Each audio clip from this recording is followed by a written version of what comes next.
Welcome to Nimmin Live, the #1 place on the internet to learn about YouTube, network with other content creators, and have an awesome time doing it. My name is Nick, and today we are answering your YouTube questions. But look, if you're watching on the replay, I want to let you know that we add timestamps down to the video description so you can quickly jump to the parts of the stream that you're interested in. You can see a list of the questions that were asked during the stream and that sort of thing to make all of this easier for you to find what it is that you want. But I recommend that you sit back, listen, and you're going to learn a ton about YouTube along the way. If you are here live, I do want to let you know that we have a form that is down in the description. I believe Chantel might have also put that into the chat as well, where you can click into that form, add whatever question it is that you have about YouTube, and we will get your question pulled up on the stream today. This is completely free in terms of you putting the question in and us answering that question. So if you have anything that you're trying to figure out about YouTube, then we are here to help. But when I say that we are answering YouTube questions, I mean myself and my brother from the same mother, D. D, what is happening? Welcome to Cyber Weekend. Cyber Weekend it is. Yep. We missed you last week. Mm-hmm. We didn't stream last week. I missed you. I hope you had a fantastic, well, haven't seen you for 2 weeks. I hope you had a great 2 weeks. Yep. I had a great 2 weeks. Yeah, I had a great 2 weeks also. Been busy? Yep, absolutely. I see Beanie Draws in the house. And Kathy, how you doing? Yep, Jerry, what's going on? I see him coming in under the Dairy X Dines name instead of the normal Jerry Pop Andrea name. That's nice. We have some interesting YouTube news today. We do. We've got all kinds of YouTube news today. So a few different things. We'll just kind of knock these out as we go through them. So the very first is that, and I'm saying this one just in case you didn't get the news last week just because we weren't here, but YouTube is testing DMs in Poland and in Ireland, which is pretty cool. So with this, your viewers are going to be able to send you DMs. You guys will be able to send me DMs. You'll be able to send DMs, and it's just another way for people to be able to communicate, which I think is pretty cool. And as a part of that, you're also going to be able to share like videos in there and like that sort of thing as well, to my understanding. Super cool thing that they're testing. So we don't know if they're going to roll it out to everybody yet, but they are testing it, and I think that this is pretty cool. But yeah, these are the DMs is what these are. I don't know how I feel about this. Okay. I don't know how I feel about this. I know on X you have that your DMs are closed, so that kind of gives me a suggestion on how you might feel about this. Because people don't respect DMs. Yeah, sure. People, I don't respond to DMs. I just stopped responding. Like every blue moon, I'll open my DMs like on Instagram, or every blue moon now I open them on Twitter. It just and it's unfortunate, but it's full of people who just don't know how to conduct themselves in a democracy. Yeah. They just go wild. Democracy. Yeah, you open it up and it's just like, just no chill. Hey, watch my video and tell me everything I'm doing wrong. Oh, yeah. And then, hey, don't do that. Yeah. You're an a-hole. You're the biggest scammer I've ever seen in my life. And just, dude, chill. Relax, man. Yeah. So anyway, I don't know how I feel about it. I think in some situations it's going to be cool. For some people, it's going to be great for the community. If I have the option to turn mine off, I will be turning mine off. I don't want it. Yeah, I'm pretty sure they'll give that option. I would be shocked if they rolled that out and they didn't give people the option to turn it off. Yeah. Because some people just aren't into that. They just want to upload videos and enjoy themselves, and they're not, they're not into the whole community and communication and that whole thing. They're just like publishing content. They don't care. Yeah. So for those folks, I'm sure they'll have. I mean, I would hope they would have the option to turn it off, but I could be completely wrong. But the next thing here is that you might have noticed that your channel name should now be gone off of your YouTube channel, and that they have put the YouTube handle in its place. So with this is a feature that they have rolled out, and I guess might still be rolling out across the platform. So this is a way just to make each channel uniquely, individually identifiable.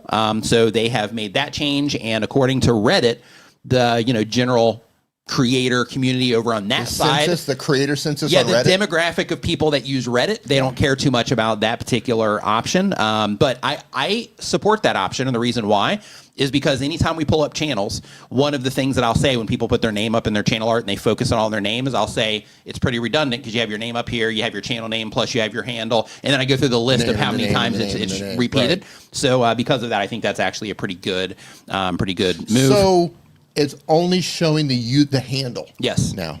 Only the handle. Yep. Yeah, so that's cool because then, when it comes to, the same channel having multiple, like you search for something and then you see like all those names pop up and it's like, great, how many, channels by this name are there? Right. I think it's going to start helping with that particular problem, which I think is pretty cool. So what they're going to do now is just copy your name and just put a number out. Right. Like, for example, that'll be the way. Yeah. I already have Nick Nimmin 2, 3, 4, 5, 6. Right. Nick Nimmin 2, Nick Nimmin 3, Nick Nimmin 4. Right. I already have those. So don't even think about it. Yeah, we need to get an AI bot on there to just run up like 100 of those. Yeah. So they're like anything past 101, it's like, hey, that one's not a legit one. Yeah. Right. Anything past Nick Nimmin 101 is a fraudulent account. In addition to that, YouTube, let's see here, is expanding inside of their shorts. And if you're in the U.S., you've had this. What happened? YouTube is expanding inside their shorts. Oh yeah, sorry. Yeah, that didn't come out like I didn't even think that through. But they are not. I'm here to tell you that's not happening. But they are expanding their standalone clips, green screen backgrounds, and more for English language countries. So this is all for YouTube Shorts. You can also they're rolling it out where you can sketch images, and YouTube is going to turn them into videos in Shorts via the app. Not a huge fan of that one, and the reason I'm not a huge fan is because I believe that everybody that's hanging out here right now, that you are like a content creator. You're not somebody that's just kind of messing around. When it comes to this, you're putting some thought, effort, energy into the content that you're making, and that includes people that make YouTube Shorts. And when it comes to this particular feature, I don't think it's the best because everything that they do to lower that particular barrier to entry, it's just going to take up an impression for you who is putting a lot of time and effort into what it is that you're doing. So I think making it that accessible and that easy to where, hey, I'm just going to upload a image and then have Veo make a video. I think that's unfortunate that they are doing that, but it's going to be beneficial to them in terms of watch time and stuff. So that's okay on their side. But as a creator, I'm not a huge fan of that one. But they also have upgraded to make it even more interesting. They've upgraded from Veo 2 in Shorts to Veo 3, so it's going to be better quality, more accurate in terms of what it is that you upload. What you get out of it is also going to be a lot better as well. And then communities are available on desktop. And we mentioned that, previously as well, but you can mod them in your YouTube studio, like moderate them on a desktop. And you can also pin posts, which I think is cool. So for example, if you have a video that you think people should check out about your channel, you want to make an individual welcome video, you can do that. If you have something to bring attention to, if you're somebody that offers products or services, you can use it to bring attention to those things through that pinned post. But it just gives you that opportunity, if you have community turned on, to be able to do those very specific things as well, to spread awareness about things that that you think are important for your viewers, or just to create that opportunity to have that deeper connection through a video that you might post. In addition to that, wait, really quick, did you say that they've already rolled out the handle change?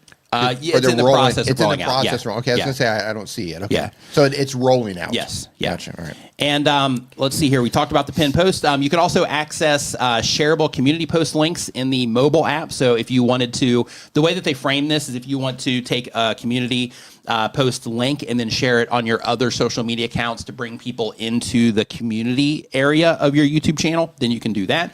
And that is going to be coming to desktop soon. Do you know what else you can do in the mobile app now, the YT Studio app? What's that? You can add your banned words. Yeah, I saw that. Yeah, that's good. Yeah, cool. I ran across that by accident. Yeah, that's one thing that that we recommend here a lot for people that you're getting harassed in your comment section, or there's just things that people might say that you are bothered by in your comment section, or they attack you in a very specific way. Those types of things. We always recommend that you add those things to your blocked words list, and when you do, then YouTube's going to remove them from public view, and they are going to put them into a held for review area. And a lot of people who do everything on their mobile phones that don't have computers, or they just choose not to use them, they didn't have access to that. So, for the entirety of time that they've had the mobile app, they haven't had access to that. But since they have that out now, if you are somebody that is dealing with those types of things, then now you have a way to combat that as well. So thanks for bringing that up, D. Yep. In addition to that, are we supposed to be vertical as well right now? Yeah. Yeah. So I have the dual streaming going on. So yeah, we're supposed to be. We'll see how it works. I'm looking here. So inside of the community, you can also heart viewer posts as well. That's more news. And then there's some big news here that's coming. So the pre-checks experiment. So this one's a pretty big deal if you are making content that is kind of slightly controversial or anything like that. But basically, they're expanding access to the community guidelines pre-checks, which is a feature that allows users who are a part of the experiment to check whether or not their video violates YouTube's policies before publishing a video. So what this is going to do is this is going to cut down on some community guideline issues that people might be getting, because YouTube is going to let you know if there's a problem before you actually publish your video, which is going to give you, just the opportunity to fix things that might have been an issue without actually incurring that penalty, which I think is a really awesome move from YouTube. Some of the stuff they do, I'm like, Some of the stuff they do, I'm like, yeah, hey, that's really cool, and that should have been there for a long period of time. We are not live in any vertical. You couldn't find feeds. it? No. And if you go to a short to watch your video, you get the little icon that says you're live, and you tap on that, and it takes you to the normal. Oh, interesting. Yeah, so we are not live. Oh, wow. Vertically. Yeah, we're supposed to be. Is anybody here watching from the vertical shelf? From the vertical shelf. Yeah, I couldn't find it. I looked for it. I went into shorts. I went into live. I just see one live instance, and it's the main one. Build with Mooney, what's going on, man? Hope you're doing great. Hey. Shark Scrapper, nice to see you, my man. Hope you are doing great. Dang, what's up? Hope that you are doing Chantel great. can't find it either. He said he always adds Nick and D to his blocked words list. Yeah, I add D to mine. I actually have him hidden from my channel entirely. I don't blame you. Yep. Scale Train Station, what's going on? Hope you're doing great. Nice to see you in here. Cafe Fit, what's happening? Tan going in the kitchen, nice to see you here as well. Hope everybody's doing great and had a great week. So with that is our official YouTube news, and then we also have some information for you as well. So 2 weeks ago, Dee and I mentioned that we had the form there for the pre-enrollment for Tuber School. We now have it to where you can go ahead and enroll for Tuber School, but because of the whole Cyber Monday, Cyber Weekend, Black Friday thing that's going on, we decided to just go ahead and make it to where, as part of the promotional side of it, that if you do join it, you actually get it for half price. And with this, what it is we're building a school for content creators where we're going to teach you all the stuff that we know about YouTube, everything about YouTube that we've accumulated over the last decade, a little bit over a decade, and things that we've accumulated from our own experience across multiple channels, and things that we've information that we've gained from working with others as well. So lots of great information is going to be shared in there. The school itself opens on January 1st. And of course, you can learn at your own pace, but we're going to be in there to support you and help you along the way. So that's what it is that we're doing with this. So think of it kind of like an evergreen cohort of sorts. So, as a part of this, we are, working with you through this. Very hands-on. Yeah, so it's going to be a lot, really hands-on, especially for this first class that goes in there, in terms of us, having, that extreme interest in your success. Yes. So if you are interested in that, I will put a link to that right here in the description or in the chat as well, where you can go and check that out as well. And if you have any questions about that or anything, feel free to hit up Dee or myself, and we will get anything covered from there. So with all of that out of the way, that was a lot. That was a lot. I think we are ready to go ahead and get into some YouTube questions. Let me see if we have any, and we do. So we can go ahead and get into some YouTube questions here. Let's get in it. Yep. So the very first question that we have here on our list today is from, and just a quick reminder too, for anybody that's hanging out here, when it comes to the form that we have in the description where you can put your questions, you can request in there. If you need feedback on something in your YouTube channel, you can request that here in that form as well. You still got to fill out the whole rest of the form, but in that you can request if you're like, hey, could you give feedback on my thumbnails? Could you give feedback on, XYZ? The only thing that we can't do is we don't watch videos during the stream because we don't know what's being shown in the videos and things like that. So it just keeps everything safe, on our end. But if you do want feedback or anything like that, you can add that to the form as well. And if you are watching this from somewhere that is not YouTube, you can go to nicknemon.com/ask. And it will redirect you to the form that we are pulling this information from. So the first question here on our list, D, is from Jess Book Girl TV. She uploads when she has time, been on YouTube for a year or more. It's a booktube channel. The goal of the channel is to have fun. And the question is, will YouTube have a story section like TikTok or Instagram? So YouTube used to have a story section. D, let's hear your thoughts on stories. I know D used to use stories a ton. I would use them when I would travel and stuff, but I didn't use them a lot outside of that. But D was like a machine when it came to stories. Stories were my favorite feature that they had added. I absolutely love stories, and they worked just like shorts, except they expired. So that made it great for answering questions, because I don't want to necessarily answer a question and let it live forever as a short. I don't want that to happen. Yeah. But a story, I believe it was 7 days. It was a short, or a story would be alive for 7 days, and then it would disappear. Yes. So people could ask questions. You could put the question on the screen, and you could answer. It was so much fun, and you could just plow through them. And they got rid of that. Yep. And I wish they didn't. That was so much fun. Yeah. It's unfortunate. Yeah, it's unfortunate. So I mean, I can't imagine they would bring something like that back with as heavy as they're pushing shorts. I feel like shorts is, you know, those horror movies where they're trying to run away from the villain. Yeah. And no matter how fast they run, the villain is just like walking at a normal pace. Yeah. And they always catch them and they like fall. Yeah. And they're like tripping and falling. Right. That's me trying to get away from shorts. I'm like, you know, recommend less, not interested, recommend less. And it's just like the villain coming after me, you know. Yeah. I know. I get it. With the hatchet. Yeah. Coming to get me. Yep. Yeah, I get it. So that's my feelings about stories. Yeah, right? Yeah, Doug said they canned it just before he got to 10K too. Yeah, it's unfortunate. Yeah, like I liked them too, just being able to be like, "Ooh, this is a good question. Let me like answer this one." Like I wasn't like in it all the time like you were, but yeah, it was good for that. You know, just being able to add clarity to stuff and things like that. It was great. Yeah, and don't get me wrong, you can do that with. I don't think. Correct me if I'm wrong. Android users, can you still not answer shorts with a question? I know with an iPhone, you can reply in the question. We'll put the question up on the video. I think Android users still can't do that. Correct me if I'm wrong on that. Don't use an Android anymore.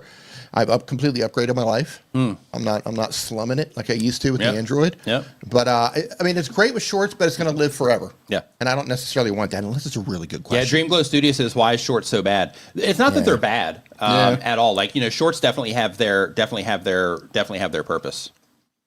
It's just, you know, in some cases, you know, like with what YouTube is doing with, you know, making it to where, you know, like anybody can just upload an image, it'll convert it into a video. You can prompt it, it'll convert it into a video in shorts.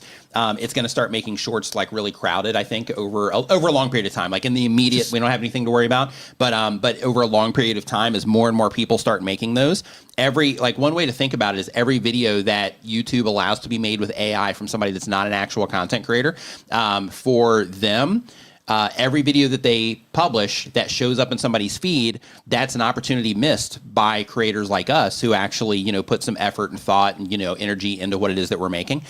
So I think that particular part of it is bad. But when it comes to shorts, they're great for, you know, growing your subscriber count as long as people respond to the content. They are great for, you know, bringing attention to things because you just show up in somebody's feed. They don't have to click on anything to watch the content. It's great for practice in terms of, like, if you're having trouble getting people to click on your videos, they're amazing for practice because you can say, okay, well, once I fix that problem and then people start hitting my videos, how can I experiment in YouTube Shorts to learn how to capture people's attention? And then you can just do that better because you're just popping up in somebody's feed without them having to click.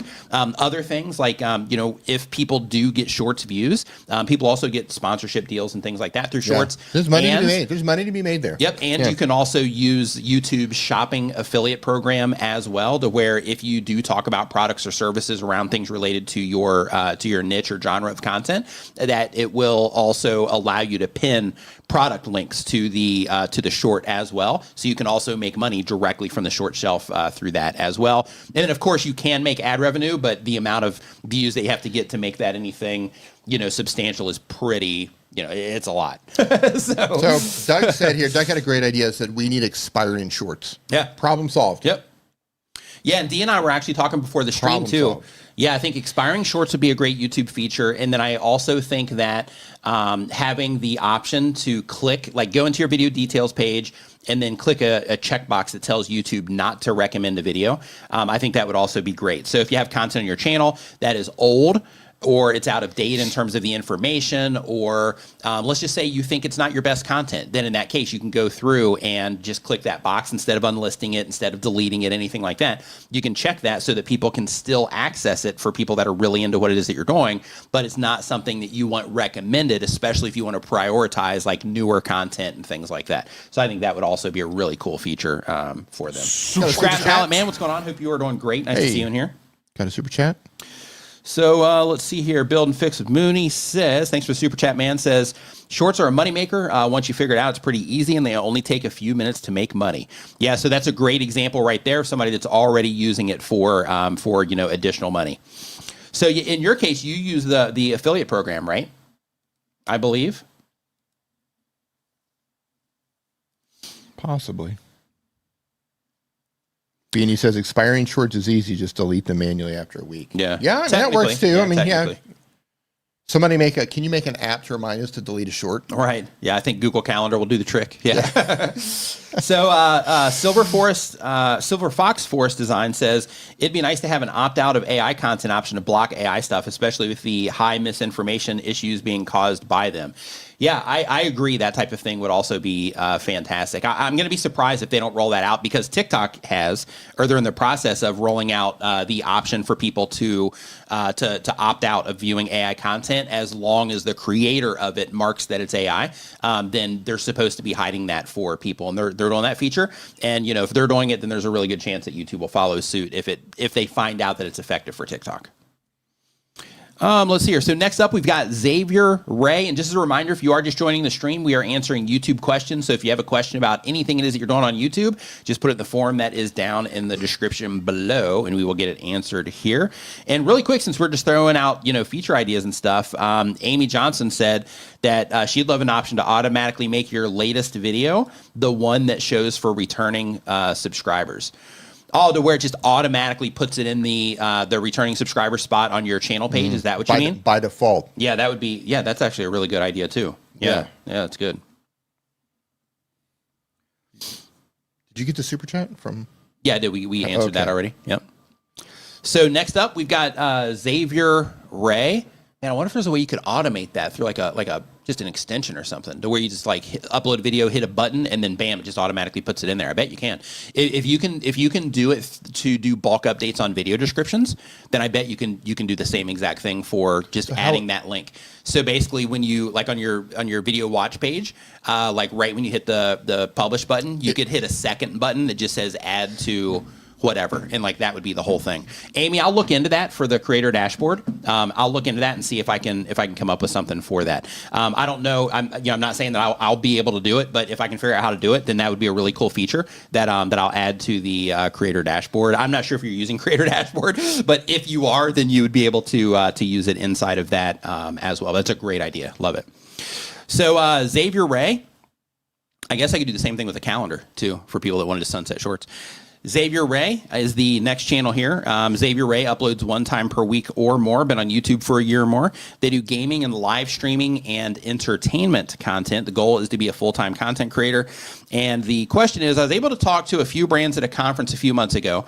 I got into their affiliate programs. Would I be required to click the paid promotion option when making a video or live stream? I'm not being paid by them, only if someone clicks on one of my links and buys something for them. Lastly, would it be a sponsored stream if I talk about the product in the beginning of the stream with the video? Thank you so much, guys. Hope you all had a wonderful Thanksgiving. Thank you. Thank you for the Thanksgiving wishes, and I hope that you also had an amazing Thanksgiving. So when it comes to affiliate related things, no, you do not have to mark the paid promotion box, because like you mentioned, you're only getting paid if somebody clicks on that link. However, you do need to disclose when you are mentioning that thing, that if people do click on that link, that it is an affiliate link. So as a part of that, just a really easy way to do it is when you're talking about it, you can say, I have an affiliate link for this down in the video description. And then by saying that, then you are being compliant with the FTC, the Federal Trade Commission, and that is making it to where you don't have to worry about any issues, coming back to get you in the future. So on YouTube side, you don't have to do the paid promotion, but in terms of the affiliate disclosure, you do have to do that per the FTC. And as long as you do that, and then you also have a disclaimer of some kind down in your video description, then in that case, you're going to be okay. Technically, if you want to go just 100%, like I'm doing this completely by the book, literally putting affiliate or something like that after your link in the description is also something that you can do, and it's recommended as well if you're doing everything by the book. So next up, we've got great questions though. Yeah, in terms of that.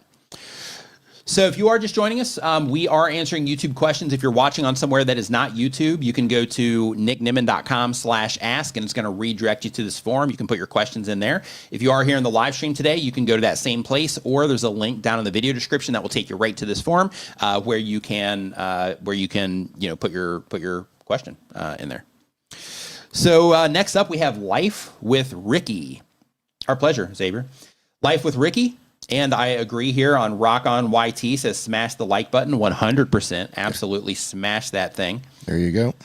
Smash the whole page, as a matter of fact. Smash it all. Yep. Life with Ricky says they upload 1 time per week or more. They've been on YouTube for less than 1 year. They do family comedy skits. That's cool. I'm sure that's fun. The question is there ever a time when creators should toggle off the notify subscriber button in settings? Less than 1% of my subscribers watch my new videos. Is this sending negative information to the algorithm? So in terms of your subscribers not watching your videos, yes, that does send immediate negative signals to YouTube.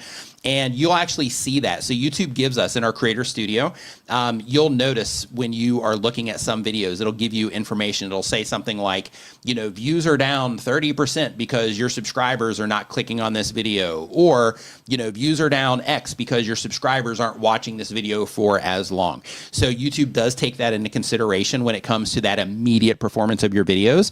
However, when it comes to, when it comes to the notify subscribers button, so the use case for that is, let's say, let me give you some context here. So when it comes to the notify subscriber button, YouTube limits the amount of notifications that it can send a user per channel per day. So within a 24-hour period, each YouTube channel can only send out 3 notifications to subscribers. That does not mean showing it on a homepage. That doesn't mean showing it on suggested videos. That doesn't mean just showing it in the subscriber feed. It means sending out a notification to where if they have notifications turned on any device that they have notifications turned on for, that YouTube's going to send a notification to them. So the use case here is if you publish a lot of videos, let's say you publish 5 videos a day, or 4, just so we can go over the limit. Let's say you publish 4 videos a day. Then in that case, if you know you're going to publish 4 videos a day, then you can identify the ones that are the most important to you and make sure that those are the ones that get the notifications. So that can be the first videos that you publish, and then it's going to qualify itself. Or if you're like, I'm going to publish this one later in the day for this particular demographic that I'm trying to reach, and because of that, I'm going to reserve one of these. So which one of these other ones am I going to turn that off on? Okay. Now, in your case, because you have less than 1% of your subscribers watching your new videos, the notification thing isn't going to make any difference whatsoever. And another thing when it comes to this button is when you do toggle that, YouTube's still going to recommend your content to those people. So again, this is just a notification button. So it's the notifications that go out. So if somebody logs onto YouTube and YouTube thinks that one of your subscribers is going to be a good fit for that video because they've interacted with your channel recently, they've enjoyed those other videos and all that, then YouTube is still going to show that to them. So a while back, there was this big myth on YouTube, or there's a kind of rumor going around that if you turn that off, that you would get more views, but in the long run, it ended up working against people. And those people that were, saying that information, they just didn't understand how the whole thing worked on the back end, and that, the content's still getting recommended to those same subscribers. So hopefully that answers your question. Hey, Shark Scrapper, thank you so much. He says, I remember in your stream where I said I was still looking for Black Friday deals. I just enrolled in Tuber School to change my vote to yes. Awesome. Welcome aboard. Yeah, we'll be in touch, man. Mm-hmm. Yep. Looking forward to this. Thank you. So next up on the list here, we have, did I just do Life with Ricky? Yeah, I think so. And by the way, if you are just joining the stream, we do have a link down in the description where you can put your questions. If you are watching this from Twitter or LinkedIn or anywhere else, if you go to nicknimmin.com/ask, it's going to redirect you to this same exact form. And if you get it in there now, we'll definitely get you answered because I don't have a lot of questions in here today so far. Next, we've got Gross Brothers Parodies. They upload when they have time. The type of channel is song parodies. The goal is to have fun. And the question is, when you get monetized as a shorts channel, does your RPM change for your long form videos, or do longs only get the RPM of shorts since that's how they were originally monetized? When you get monetized as shorts channels, your RPM change for your long form videos, or do longs only get the RPM? I'm just kind of reading through this again. Or do longs only get the RPM of shorts since that's how you were? No. So shorts are going to have their own thing, and long form is going to have its own thing. If you're looking at like the general RPM of the channel, then that's going to be pulling in everything. But they're independent. So shorts are viewed differently from an ad perspective than long form content is. So yeah, all of that stuff is separate. Yeah, it was a confusing question. Yeah. I was like working it out phonetically. As you were saying, and I'm just like, I have no idea what you're saying over there. I hope you pull this out because I have no idea what you're saying over there. So next up, we've got G Black is the name of the channel. and they upload when they have time. They do lyrics and trends is the type of content. They've been on YouTube for a year or more.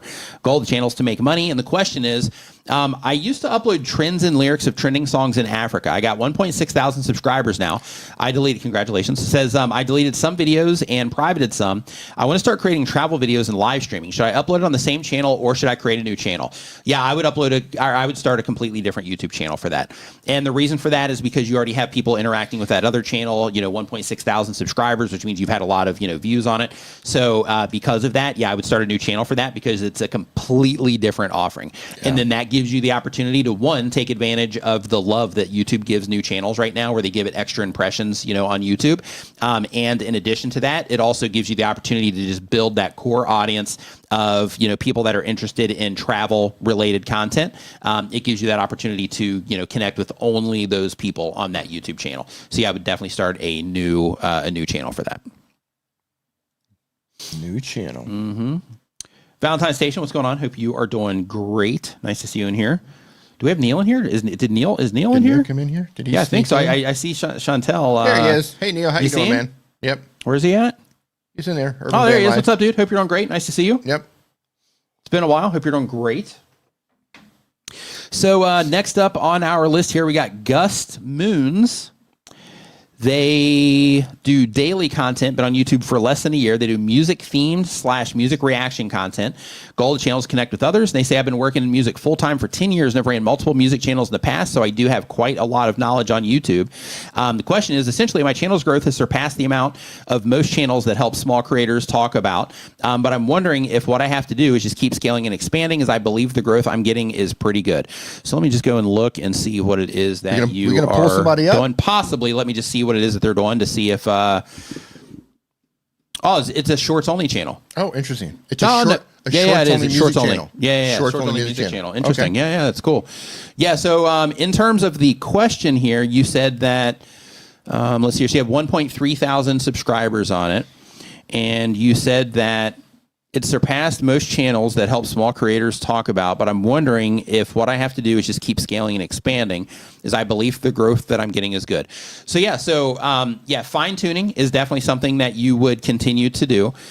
You are getting, some of these have,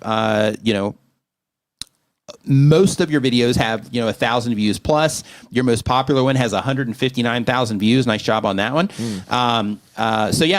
People are responding to some of these, but what I would definitely try to do is all these videos here that have 159,000. Here, I'll just pull this up for the sake of fun here.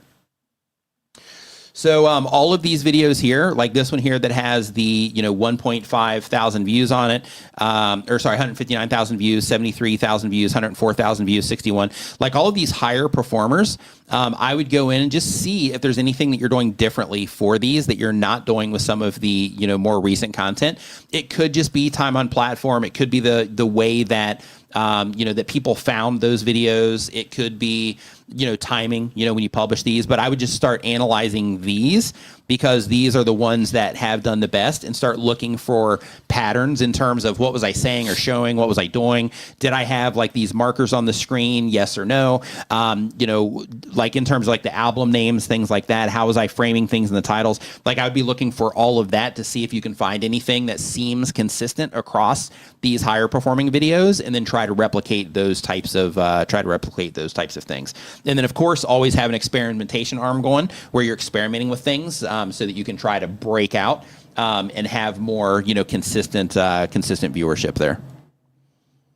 Because it looks like, here, like this one, you had one pop a little bit more. And I don't know if it's like the song name. I don't know if it's what you're doing in the video, but, you have some that do substantially better than others sometimes. But from a consistency standpoint, you're just not hitting it, it actually looks like you've had a little bit of a decline. You had like a good little streak going here. So I would just keep working on that. Like the ones that do better than like anything that's, like 5,000 views and up, I would just start looking for those and start looking for any things that you are consistently doing in there that might be capturing people's attention when they first come in. Or since you are a music channel, it could just be the songs. Like there's that too. Yeah. Like, like the one with a lot of views on it, that could just be a song that people are like, wow, this is great. It's really touched me in some way, whatever. Or just started and the vibe is right. You make music, so the thing.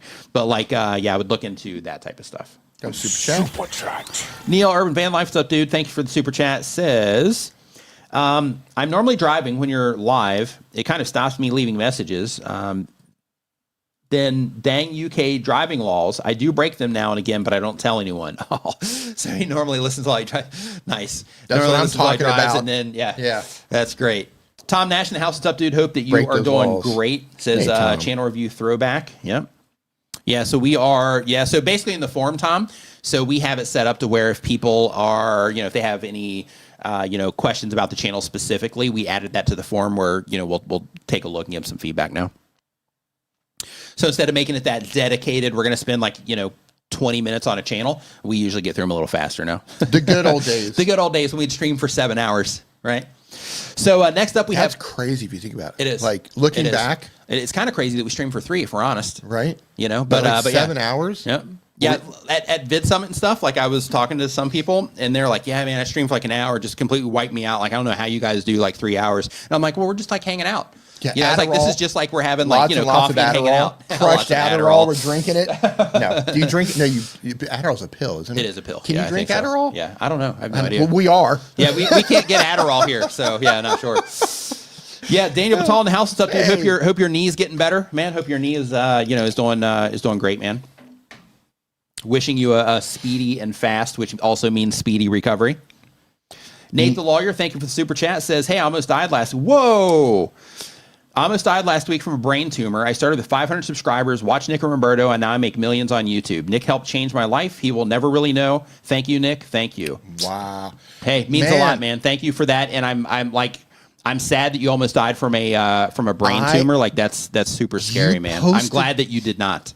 Yeah, I'm glad you're still with us. And if I'm not mistaken, I think his post went viral on X. Oh, really? I think so. Yeah, you were getting ready to go you're getting ready to have surgery, and then you postponed it or something like that. I saw that. Yeah, man, glad you're still with us. Yeah, if it's the same guy, I'm not sure. Yeah, I'm pretty sure it is. Yeah. I think there's only one Nate the lawyer who just had a brain tumor removed last week. Yeah. Yeah, that's him. That's what I thought. Kind of narrowing that down. Yeah, right? man. How many Nate the lawyers are there? How many have? Yeah. Statistically speaking, there's probably only one Nate the lawyer with a brain tumor last week that was going under the knife to get it removed, and he's still with us. Yeah, that's him. Yeah, it went viral. That's what I thought. Yeah, glad to hear everything worked out. Man. That worked out okay. I'm glad that you got it taken care of. Wishing you a speedy recovery, man. And thanks for the kind words and for the inspiration for other creators that are watching this right now as well. Just being able to see what's possible. You know what I mean? Yeah. So thank you for that as well. And I'm just amazed. He just had surgery. Yeah. Brain tumor. Yep. And he's on YouTube chatting. That's incredible. Yep. Yeah. It is. Nick, you changed my life. Yep. It's awesome. Thank you. You did. We might have just given you some information, but you did the work. Wow. Love that. So next up, we have Compass Mechanic. They do bi-weekly content. They've been on YouTube for less than 1 month. So we got a newbie here. Welcome to the creator side of YouTube, by the way. It's a whole different world over here. Yep. The type of channel is travel, but they're figuring out. And if they wish to live in U.S. or Mexico, just go to Mexico. Just go to Mexico. I'm telling you right now. Just go to Mexico. We live outside of the country too. Just go to Mexico. Where are they at now? Not sure. It says travel, figuring out if they wish to live in the United States or Mexico. Oh. Yeah. So not sure. So I'm going to vote Mexico on that one. Yeah. So D stayed in Mexico for a while during COVID. Yeah, he stayed in Mexico. How long were you down there for? 2 years. 2 years. Yeah, I was going to say 6 months. I have permanent Mexican residency now. Yep. I've got the ID card, the whole thing. Got it all. Yep. Yeah. Mexico, but you got to choose your city correctly. Yeah. If you choose the wrong city, you might be in. But same with anywhere same else. with everywhere. Yeah. Every country has you go cities. to some areas you don't want to go. Other areas, it's like, hey, it's pretty nice here. Yeah. Some cities are great. Some areas are great. Yeah. Some areas you don't want to go into. Every country is the same. Yeah. Mexico's no different. Yep, Feel God to DIY. Nope. Yeah. Now, there's some perfectly fine areas there. Yep. So next up on the list here, we've got, travel, fighting, figuring out there. We almost completely skipped the question. Yeah. So the goal of the channel is to teach others. And the question is, first, a little bit extra context. They're in the U.S. now, but they lived in Yucatan, Mexico for 10 years. Okay. Okay, so yeah, we shouldn't even went through that whole thing. I should have just kept going down the form because they've got the experience already. So they're wondering if they should be in Mexico, but they're already in Mexico? Yeah. Well, no, now they're in the U.S. Now they're in the U.S., so they're trying to decide to go back or not. That's what it is, yeah. Maybe go someplace else. Yeah, I think they know the answer to that already if they lived in Mexico. Guadalajara. Listen, as someone who's... Yeah, Dee's traveled like all over the place, so he's probably going to have some good information with you. But I mean, you lived in Mexico for 10 years, so you got some info too. I can tell you this. If you've already lived abroad, and I say this as somebody who's lived abroad for 20 years, if you're already getting that itch again to go, you need to go. Because once you start having that itch, you got to scratch it. Especially if you've already been somewhere and you're like, yeah, should I go again? If you're already asking yourself if you should go again, the answer is yes. Maybe it doesn't have to be Mexico, but if you're asking the question, the answer is yes. I'm always the person who says, buy the ticket, take the ride. Like, and boy, do you. All day long. You're all about buying the ticket and taking the ride. All right, we need to address this. Okay, so the question is, let me finish the question, and then we'll go to this. Okay. Okay. Well, I was going to talk about... So the question is, how do I reach all the people interested / afraid to move to Yucatan, Mexico? I also wish to consult people needing help to settle into life in Yucatan. Make videos about Yucatan, Mexico. So unfortunately, because you're in the U.S., it's going to be a little bit challenging now because you're not there to get footage and to actually go and show them places and things like that, but you can still gather information. So, for example, here in Thailand, they have like lawyers that will gather information and share the, new updates with, legal stuff and things like that. There's also travel channels here to where they keep people updated on like visa stuff and, those types of things as well around Thailand. So you can offer something like that, but make everything it is that you're doing where you're putting Yucatan, Mexico or Mexico into your titles so that people that are interested in that's how they'll identify those videos. Another thing that I would do is I would go to YouTube search. Let me just click it here. Give me 1 second here. I'm actually going to pull this up on screen for you here so you can kind of see what's going on. And I'm going to go here. If you're trying to reach people interested in Yucatan, Mexico, then I would go to YouTube search and I would type in Yucatan, and then you'll see Yucatan, Mexico, Yucatan Knot, Kevin Gates, all this other stuff, Yucatan Peninsula Crater, all these things here. But then if we start putting Mexico in here, and then we hit the space bar, we can see Yucatan, Mexico accent, crater, pyramids, history, food. This might be a good one to lean into. Vlog, which would only work if you were there. Beaches, cruise part, train, 4K for people that just want to look at videos of it. Yucatan, Mexico, and then I'm just going to hit T for fun. Train, travel guide, travel trip. TRS, Yucatan, Mexico road trip, so on and so forth. You just go through the whole alphabet here. So we'll go A, looks for asteroids, things like that. B, beaches. C, you get the idea. Cruise ports, things like that.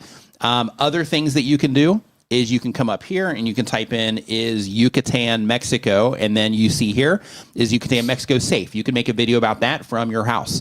Is it safe to travel? You can make a video about that from your house. If you put 2026 on it right now, then if you make that video today and you put 2026 on it, then in that case, for people that are looking for that for this coming year, then in that case, they might find your content that way if people respond well to it. But you get the idea. So same exact thing here. You can do A, is Yucatan, Mexico a good place to live? You can make videos about that topic. Is it a safe place to live? You can make videos about that topic. And by doing these things right here and covering these, it gives you the opportunity to make content about the things that people are curious about when it comes to Yucatan, Mexico, and then that's going to help you be able to meet them where they are looking for content about Yucatan, Mexico. By the way, this podcast right here that just jumped up in my feed, go ahead and bookmark this for later. This is at the 20-second mark, but go ahead and book this for later. Dee and I do this with Dusty Porter every year at the end of the year, and we talk about the state of YouTube. So definitely bookmark that for later and go check it out. So let's see here. So next up on our list, I need to address this. Yeah, go ahead. Daniel, I just sent you a message. You're right. So my play button is still in my box too. Yep. It's sitting back in the back. behind the keyboard. So when you guys gonna do this? I just sent him a message. I guess get together this week. All right, guys, let's put a date on this, fellas, so we can see. So you guys can make this happen. Just so you guys know, are you guys gonna do like a live stream on Daniel's channel or a collaborative live stream on your channel and his channel? Well, yeah, we'll figure it out. We'll figure it out. You can do it here if you want. For those who don't know, I want to tell you how awesome Daniel is, and what a knucklehead this guy is. Yep. But he totally redeemed himself. I did. When I was stuck in Mexico, I hit the 100,000 mark. For those of you who don't know, YouTube's like, you get your play button. So I couldn't get back to Thailand. So I said, hey, brother, can you go pick up my play button for me and keep my play button until I get home? This is no problem. Yep. So in the process, he moved and he lost my play button. Yes. So Daniel got his play button at the same time. And we were streaming together at the same time and doing things together. Yep. And he said, being the cool gentleman that he is, he says, I'm not going to unbox my play button until you get your play button. Yep. And only a few months ago, what, 2 months ago maybe? Yeah, maybe 2 months ago, out of the blue, he shows up with he found it. After 2 years? Yeah. So however long you've been back from Mexico? 2 years, 2.5 years, maybe 3 years. Yep. He finally found the play button. Let me tell you something. The worst feeling was D comes back from Mexico. I go to meet him, and I'm like, all right, when I go to meet him, I'm going to take him his play button. Like, this is going to be great, you know. And I go and I start looking for it, and I'm like, oh, my gosh, I don't know where it's at. Yeah, that was horrible. Yeah. And I dug through everything, ripping stuff, literally took everything apart everywhere except for this one box that I didn't take everything out of. I just looked in there. The one box. It was covered because it's only, you know, that box is only like that thick. So it was covered by another award thing that was in there. So, yeah. The guy has so many play buttons, he loses them. No, top of other play buttons. It's like a deck of cards. And my play. It was my wife's. Which play button's yours? Yeah. All right. Yeah, it wasn't a deck of cards, but it's all play buttons. Yeah. So Daniel's. But anyway, you know how much I had to pay to get like a bootleg U.S. postage and all that stuff off of eBay? My God, I was going back and forth with that guy for like 6 months. So Daniel kept his in a box. Most people put their YouTube play button on their wall. Daniel put his boxed YouTube play button on the wall. So if you go watch Daniel's videos or live streams, you see the black box up on the wall. Yep. He's never opened it. Yep. Yeah. He's good never man right there. Ever. Yeah. Good man. Yep. Yeah. Yeah, he framed his box. Yeah. Yeah, it's great. Yeah. Absolutely love it. Yeah. Good dude right there. Yeah, you guys better do it quick. You know, like if I swing by your place, it might come up missing again. Right? You guys better do that soon. Oh, yeah. So good. Yeah, I almost feel like it's become such a thing. Yeah. Like maybe. Like it's almost better just keeping them in the boxes. Right. Yeah, but probably not though. Yeah. Can you imagine how bad it's going to hurt if we unbox it? And the names are wrong or something. You know, it'd be epic if I pulled the best magic trick ever. Oh my God. And his was your name and yours was his name. That'd be great. Wow. Yeah, would never happen though. That'd be like impossible. Yeah. But yeah, that would be great. Yeah. Yeah. Hey Janet, what's going on? Yeah, so eBay, man, that guy, he had the bootleg, like the postage stamps. Carl on eBay. Yeah, he had to publish. Yeah, he had to bootleg your postage stamps and like remake the play button. Yeah, it was a nightmare. But hey, we got it. Yeah, Daniel brings up a good point. It says, are they worth more unboxed? Yeah, sure. Like an OG Star Wars action figure. Yeah, because those are small. We have. Yeah, you guys have like non-small play buttons. Yeah, you're right. They don't make these anymore. Yeah, and there is a possibility that when you watch Daniel and myself open our play buttons, be it on video or live streaming, you may be watching the last two play buttons of that design being unboxed. That's true. Ever in the world, and we have the letter from Susan. Yeah. Oh, that's right. We have the last. Yeah, she's not. Yeah, she's Susan is not with us anymore. Yeah. We have the last two play buttons in the entire world. Yep. For unboxing. Yeah, unboxed with her name on it. Yep. In the world. Yep. Now Daryl's gonna swing by and be like, "Oh, hey guys, actually, right? I got like 32 of them I haven't even opened yet." Daryl shows up like a bunch of pizza boxes on like Super Bowl game. Daryl shows up with a whole stack of play buttons. Sorry, boys. Not to rain in your parade, but yeah. Yeah, well, Daniel says he forgot about the letter. Yeah, what we have, ladies and gentlemen, we have the last of the Mohicans. Yeah. They might be worth something, Daniel. We should look into eBay. Yep.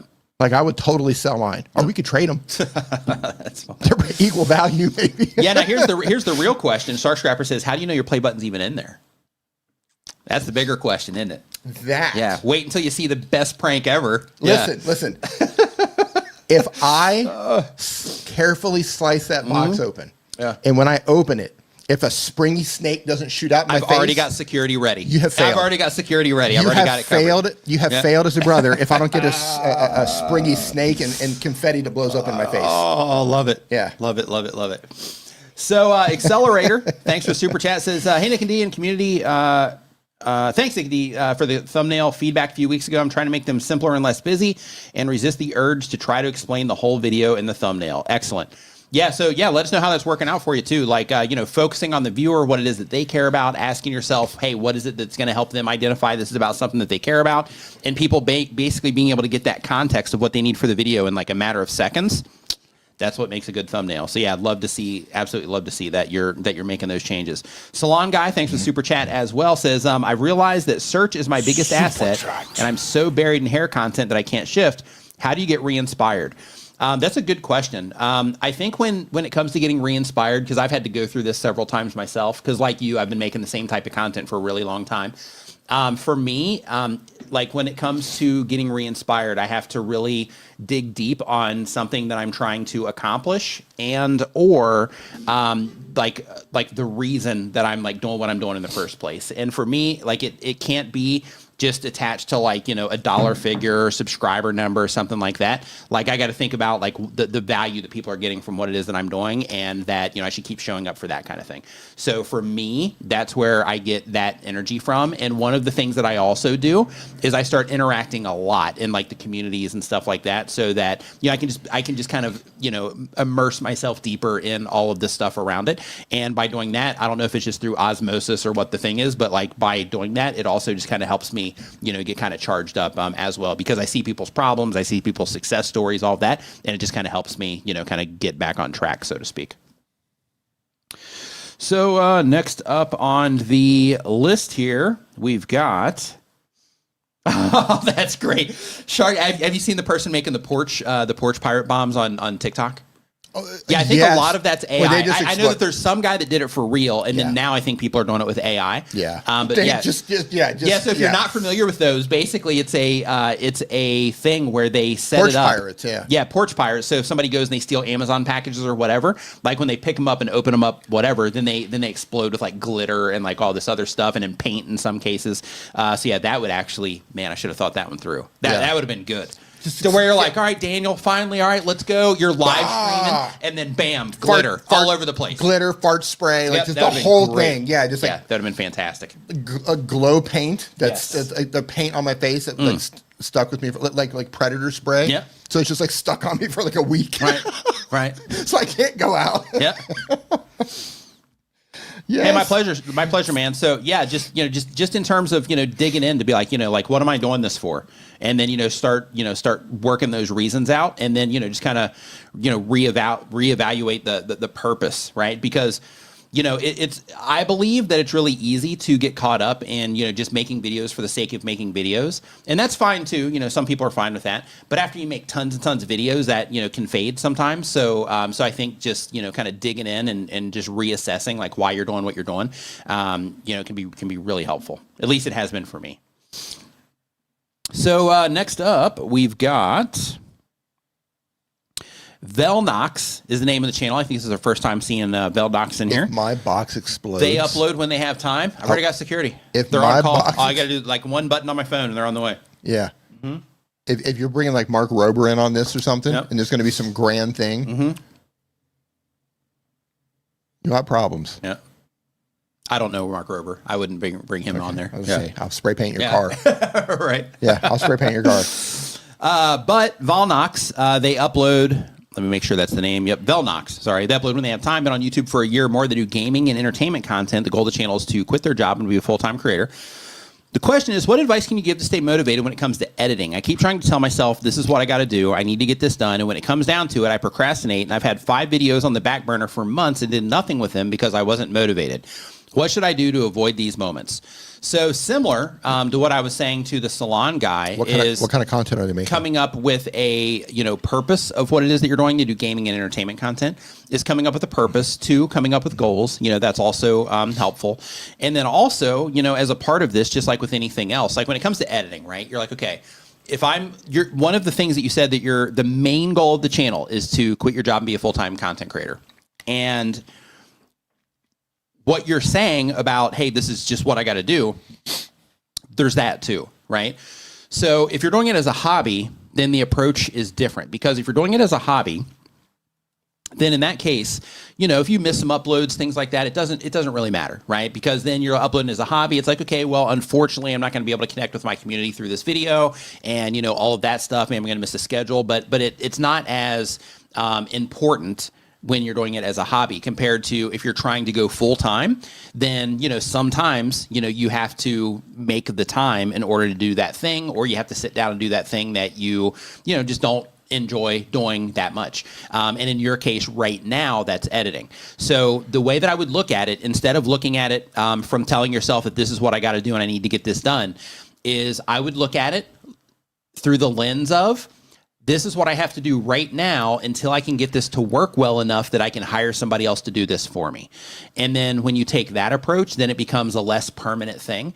And it's going to also give you drive and motivation to accomplish that at least, which is, let me get this off of the table so I can focus on the thing that I enjoy the most, which is actually creating the content itself. And then by focusing on that, that might be helpful. I don't know, for you, but that would be a way to just kind of pin a very specific goal to that task that you're trying to avoid.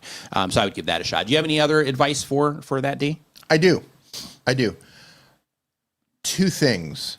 You are not motivated. I agree. To edit your video one of them is because you're not winning. When you are winning, when you are seeing the needle move, when you're seeing the channel move in the direction you want to see it move in, it can inspire you to do the things that you generally don't want to do. So I find that and everybody feels this, right? You put a lot of work into a video and you got to push it uphill before it starts rolling downhill. Right. But how does everyone feel? You put in everything you have into a video, you think it's going to do well, and you look at it, how's it performing? Like 9 out of 10, right? It's 9th out of 10, or it's just dead in the water. You're gutted. You're absolutely gutted.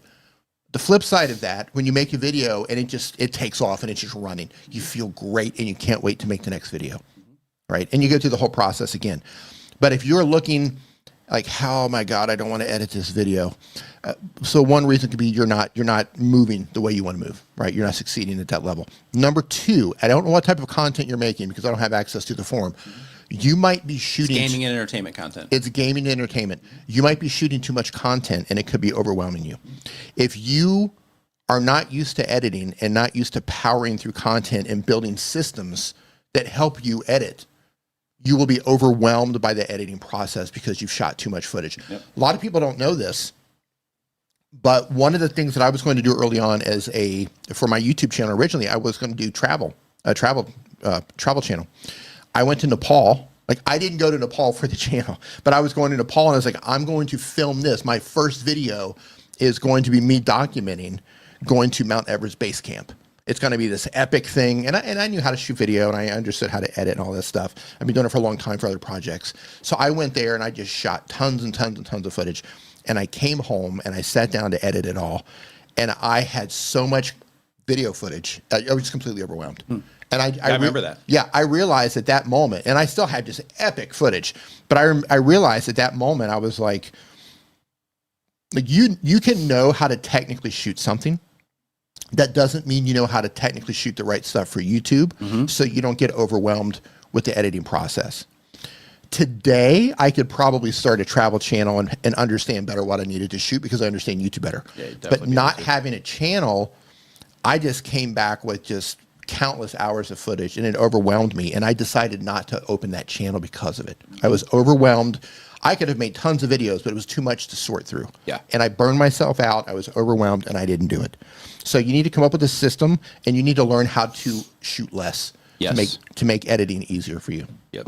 And I can't tell you how to do that through this live stream because I don't know how you're recording your content, but you need to figure out a system. Yeah, if it's gameplay, they're probably just recording the whole the whole shebang. Yeah. So if like they're probably just getting the whole thing. If you're just doing gameplay and you're just recording the whole thing, you're like, how do I get through the whole thing?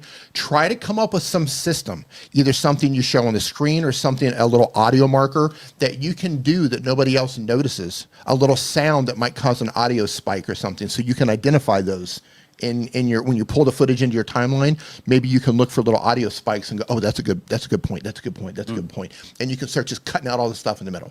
So you're going to have to think through ways to become more efficient. And when you can do that, and when you start getting that channel momentum, you'll be more motivated to edit. Yeah. That's my take. Yeah, I agree. Yeah. 100%.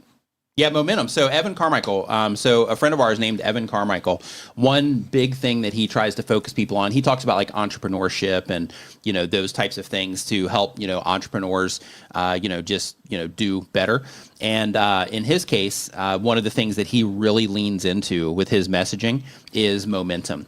And the whole idea with that is like once you start going, to kind of support what Dee was saying, once you start going and you start getting in motion and then things start to become normal, those things that used to be hard become normal, they allow you to work on those next things that are hard again. And then that allows you to just kind of keep going. And then next thing you know, that thing that is currently difficult because you've done it enough and things like that, it's just easier now. So it's not, as much of a headache. And then you can, keep moving forward with the, the other challenges that you have. So it kind of helps propel you forward as you get better and better at doing those things. But when you break that momentum, though, it can be really challenging to get that momentum back again. So try to keep going, keep that habit, time block if you have to, like somebody mentioned here, add it to your schedule to where, like if you have a doctor's appointment, you're going to show up to that doctor's appointment, if it's a checkup or something like that. So you look at YouTube the same way. If you're trying to go full time, to where you have it set to where on this day I do these things around my YouTube channel, and on this day I do these things around my YouTube channel, to where you're always scheduling that time, and then you hold yourself accountable to that time instead of being like, just my YouTube video, so I'll work on that later. Instead I'm going to watch Stranger Things because it just came out. Make sure that you put the time, lock the time in so that you'll make sure that you get it done if it's important to you. Yeah. So 2 more things. One, I want to piggyback on what Nick just said. Hey Ed, what's up, man? If you dedicate yourself, just say, you know what, I'm going to spend 30 minutes a day editing, and you dedicate 30 minutes a day to editing, you're going to power through it. It's going to take you a long time, but you're going to build a habit. Right now, you haven't built a habit. So you are looking at this impossible mountain that you have to climb because you don't know how to climb a mountain. So just lock down. I'm going to spend 30 minutes a day. Doesn't matter when you do it. 30 minutes a day editing. It can be 15 minutes a day. It doesn't even matter. You have to build a habit of sitting down and doing the thing. I think who's that actor that Terry Crews said? Yeah, Terry Crews. So Terry Crews, the actor, bodybuilder, former president of the United States for Idiocracy, the documentary that was love it. That was made. Yeah, the documentary. The documentary. Yeah, the soon-to-be documentary. The soon-to-be documentary. He gave great advice about going to the gym in terms of inspiration to go to the gym. He says, if you can't go to the gym to actually lift weights or do cardio, just grab a book, go to the gym, and just go sit in the gym and read a book. Or you can start by going to the gym, sitting in the parking lot, and reading a book in the parking lot. You want to build a habit of just going to the gym, right? Go to the gym, sit in the parking lot, read your book. 30 minutes, an hour, doesn't matter. Yeah, I need to do that. Then, once you're reading the book in the parking lot and you've built that habit, then start doing it in the locker room. And then once you're doing that after a while and you've got the habit of going to the gym, now spend 15 minutes. Dude's walking in like, oh, that weirdo is always in here reading books. That's like, how is something you do weird it, going on there? Yeah. Right, that's how I get it. I'm right. just saying. You write those little. This is an awkward thing to do in the locker room. But this goes back to my original point. You need to create little micro wins for yourself. Yeah. Which brings me to my second thing that I was going to say is if you're being overwhelmed right now with long form content, you can use streaming software. I don't know what you are using, but I know Meld does this now, and I think OBS might do it, where you can clip videos. Yeah. You can create clips on the fly. Yeah. You can create shortcuts and actually clip things on the fly. Start uploading short form content based on those clips. Yeah. You can also take the long form to upload it into Opus Clip too, and it'll just cut all that stuff out for you to where you don't even have to like mess with it. Right. So focus on short form if you can't do long form right now. The thing is you need to start getting micro wins, and you need to start building new habits. Yes. That's it. That's it in a nutshell. Yep. New habits, micro wins. Those micro wins are going to turn into larger wins. Yes. But it comes through repetition, and it comes through doing the stuff that you don't want to do. We've all been there. Yeah. Every single person in here, your favorite YouTuber, I don't care what size they are, if they're succeeding on the platform, if they're not succeeding, they've all been in the exact same place you're at right now. Yep. And that message is sponsored by Carl's Jr. That's right. Yep. That's right. I'm just keeping it For real. those of you familiar with the movie. Yeah. Yeah. Hey, Joe, how you Joe's doing? phenomenal. What's up, dude? Hope you are doing awesome. Welcome to the Niminati there. Make sure you go to niminvip.com. Here, give me 1 second. I'll put this up on the screen for you. This is going to redirect you to the Facebook group if you're interested in that. And you also, if you're on Discord, this will also give you access into the Discord as well. Me personally, I prefer the Discord side because, like, if there's questions or, you know, feedback, anything like that, there's a particular area there for questions, and it keeps everything threaded and organized and all that stuff. So just a heads up if you want access to those too. But thank you for joining the membership. Yep. Hope you're doing awesome, man. Yeah, we hung out a lot at Vid Summit this year. Yep. Yeah. So let's hear. So next up, we've got. Okay, we did Velnox already. So we've got Sly Went Walking is the name of the channel. They upload 1 time per week or more. They have been on YouTube for a year or more. They have a hiking channel. They do time-lapse hiking. Oh, that's cool. Goal of the channel is to make money. And the question is, how can I push my channel's advantage? I know every local hiking trail. My channel is like PBS for hiking trails, not hosted. Multiple local or regional playlists. I would do them all. So in terms of playlist, I would do everything that makes sense for that type of content. I would do, like, if you're only doing time lapses, that makes it a little bit challenging. Let me see what you're doing here. Give me 1 second. Un momento, por favor. So let's see what you got going on here. Okay, so you sent me directly to a playlist, so we're going to skip that. We're going to go into the channel itself. Let me mute YouTube. And let's take a look at what it is that you're doing. Okay.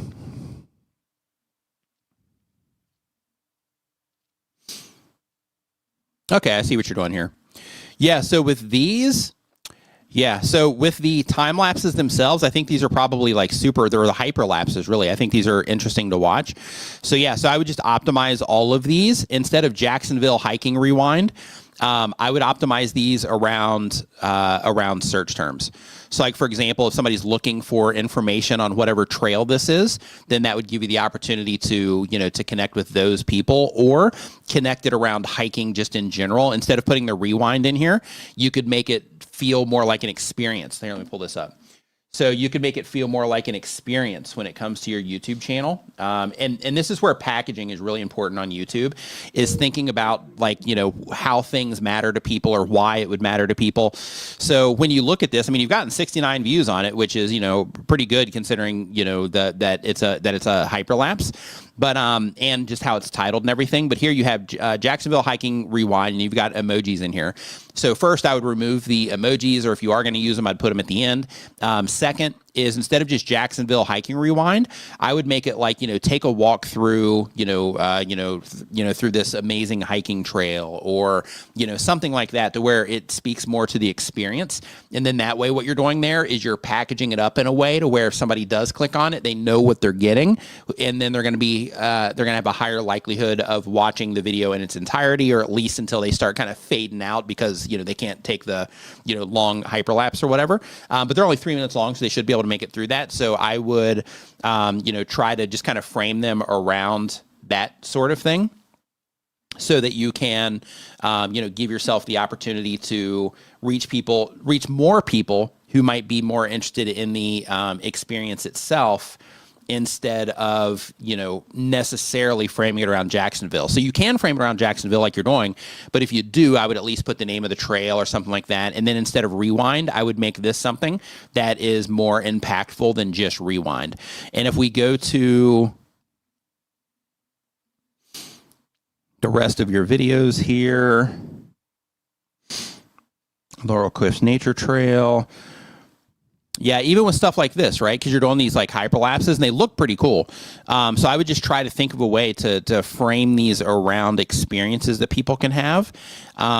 Instead of it just being around, you know, the names and stuff. You can do the names, like what you're doing here is okay. But what I'm thinking about is, when it comes to YouTube, when you make the content more accessible to a larger amount of people, then it usually gets reflected that way in view counts as well. So for example, in order for somebody to care about this, they got to care about, you know, the actual area itself and, you know, all of that. So when you do that sort of thing, it just kind of opens you up a little bit. unless you already have a huge channel, and then you can kind of play around with those things a little bit more. But initially, for just getting more traffic on these videos, I would either try to broaden them up if you're going for recommendations, and make it more neutral in terms of make it more about the feeling than the location, or the experience than the location. And if you're going for search, then in that case, I would label them as the actual locations that you're going through, so that as people are looking for those things in search, that that they have the opportunity to run across your videos, as long as your videos perform well for those search terms. So that would be the approach that I would take with yours. Cool stuff, though. I considered doing a channel a long time ago, and I made footage for it, but I just didn't do it, just because watching it back, like conceptually, I thought it was fun, but watching it back, I was like, I don't know, like it's fun, but it doesn't really add much value. Like, it's interesting to watch, but it doesn't add much value in terms of people coming back. But I called the channel Speed Vlogger, and with that, I was basically doing time lapse, type of vlog stuff, just kind of taking interesting shots and time lapsing everything as well. But I didn't do anything with it, though. I didn't actually start it. But I like the idea of what it is that you're doing, is what I'm trying to say. Next up on the list here, we've got Goodbye Gut is the name of the channel. They upload 1 time per week or more. They've been on YouTube for 1 year or more. The type of channel is they help men over 50 burn off belly fat to get healthier. And the goal of the channel is to teach others. And they say they just started to grow their channel when they were suspended from advertising on YouTube. Interesting. The question is, I've been appealing the suspension to advertise, asking for a human to review it, but will this affect my channel growth going forward? What if I never succeed to advertise again? Can I still grow my channel to organically gain clients? Yes. So if you are banned from advertising in terms of, your channel got demonetized, in that case, yeah, you can definitely monetize in other ways. If your channel gets taken down or, has those types of issues, then it can negatively impact the channel. But if you got demonetized, then you can, recover from like a financial standpoint there by bringing attention to other things, either as an affiliate or offering your own products or services, things like that. Those are ways that you can still generate income from it. But I'm actually surprised. I know you said you're looking for a human reviewer for this. So one thing that I would definitely do, and I don't know if you've done this yet, so I'm sharing it with you just in case you haven't, is I would hop on x.com. For whatever reason, YouTube also uses this as a support network for content creators. So I would hop on x.com and I would at Team YouTube, if you haven't done this yet. And when you at Team YouTube, let them know your issue, let them know what happened, tell them that, in a professional way, tell them that, that it was inaccurately, that you were inaccurately demonetized, and then request a human reviewer that way. And by doing that, then you have whatever support you've already went through, and then you will also have Team YouTube that will, just give it, another look.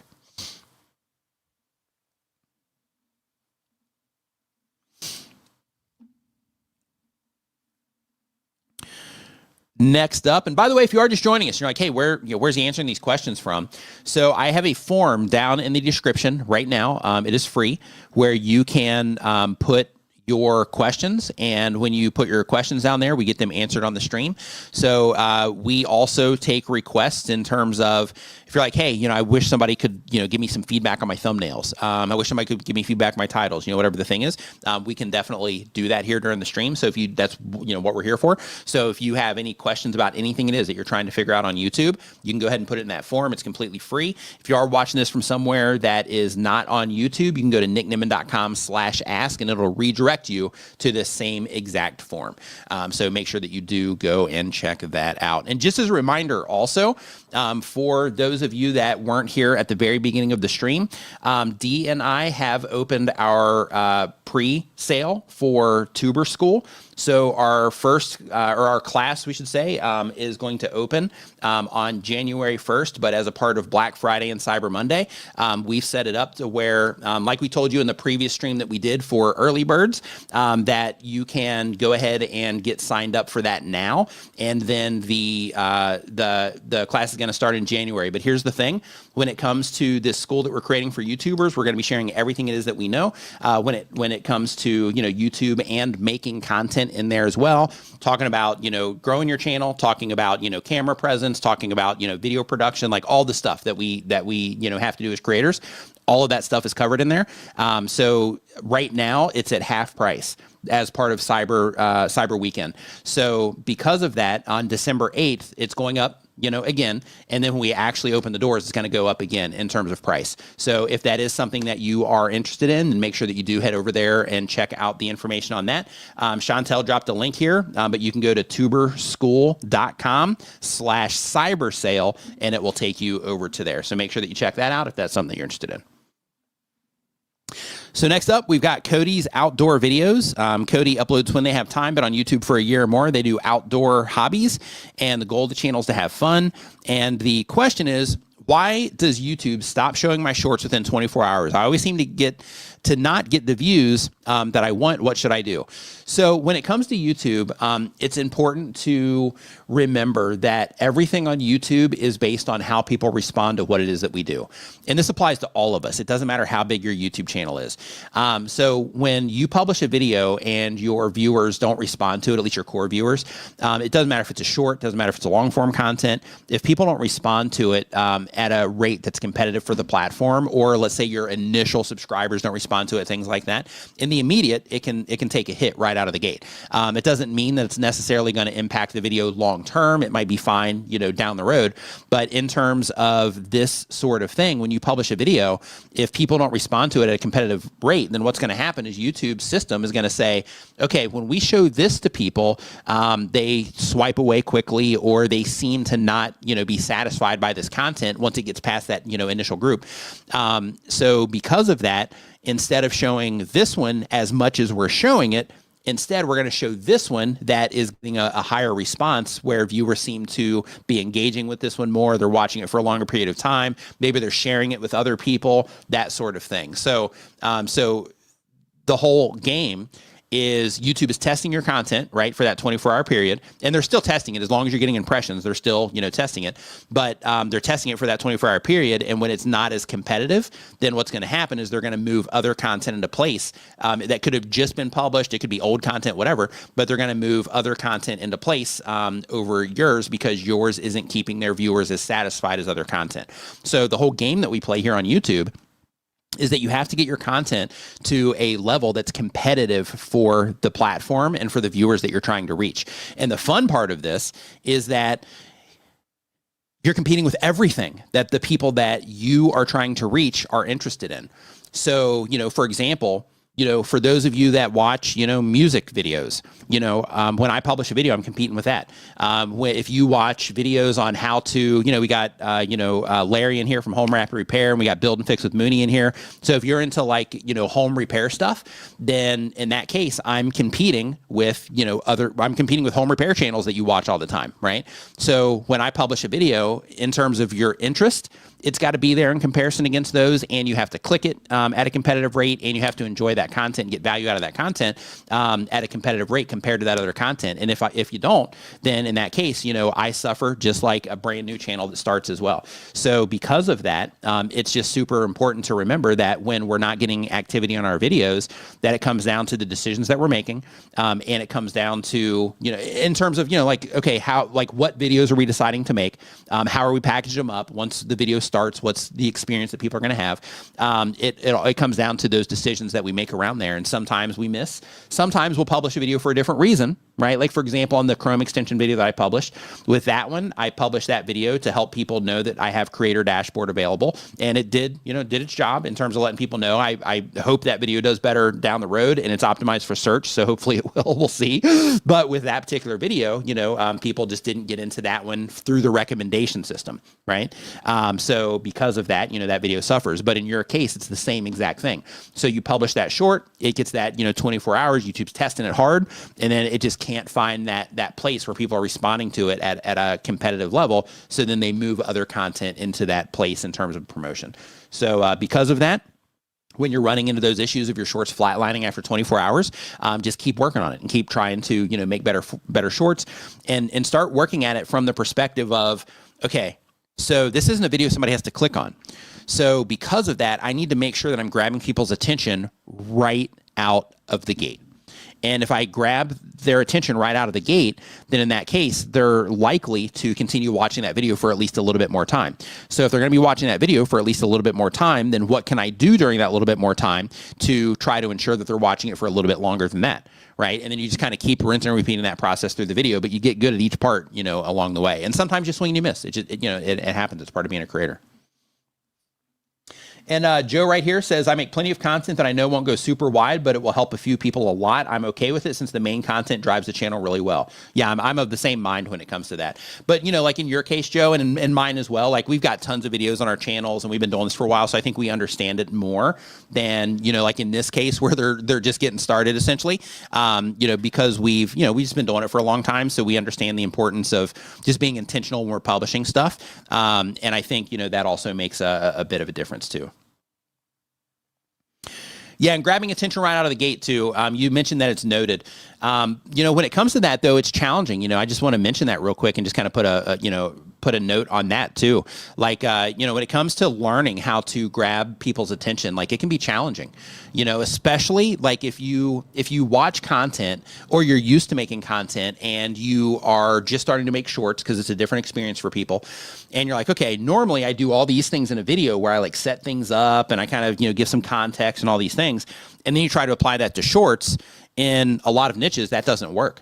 So, you know, when it comes to shorts, you have to just get to it. You got, you know, like you don't have the time to do all those things because you're this away from somebody moving on. Just one little, your one finger is your enemy there, or a thumb, right? So because of that, you know, it can be challenging. But that's why instead of committing to how you're starting videos, you have the mindset of, okay, I'm going to do tons of experiments when I'm starting my videos just to do a bunch of different things to see if I can uncover something that people respond to, you know, at a higher level than some of the other things that I'm doing. And that's part of the process when it comes to YouTube, just, you know, learning to experiment and being intentional about the experiments, tracking them and so on.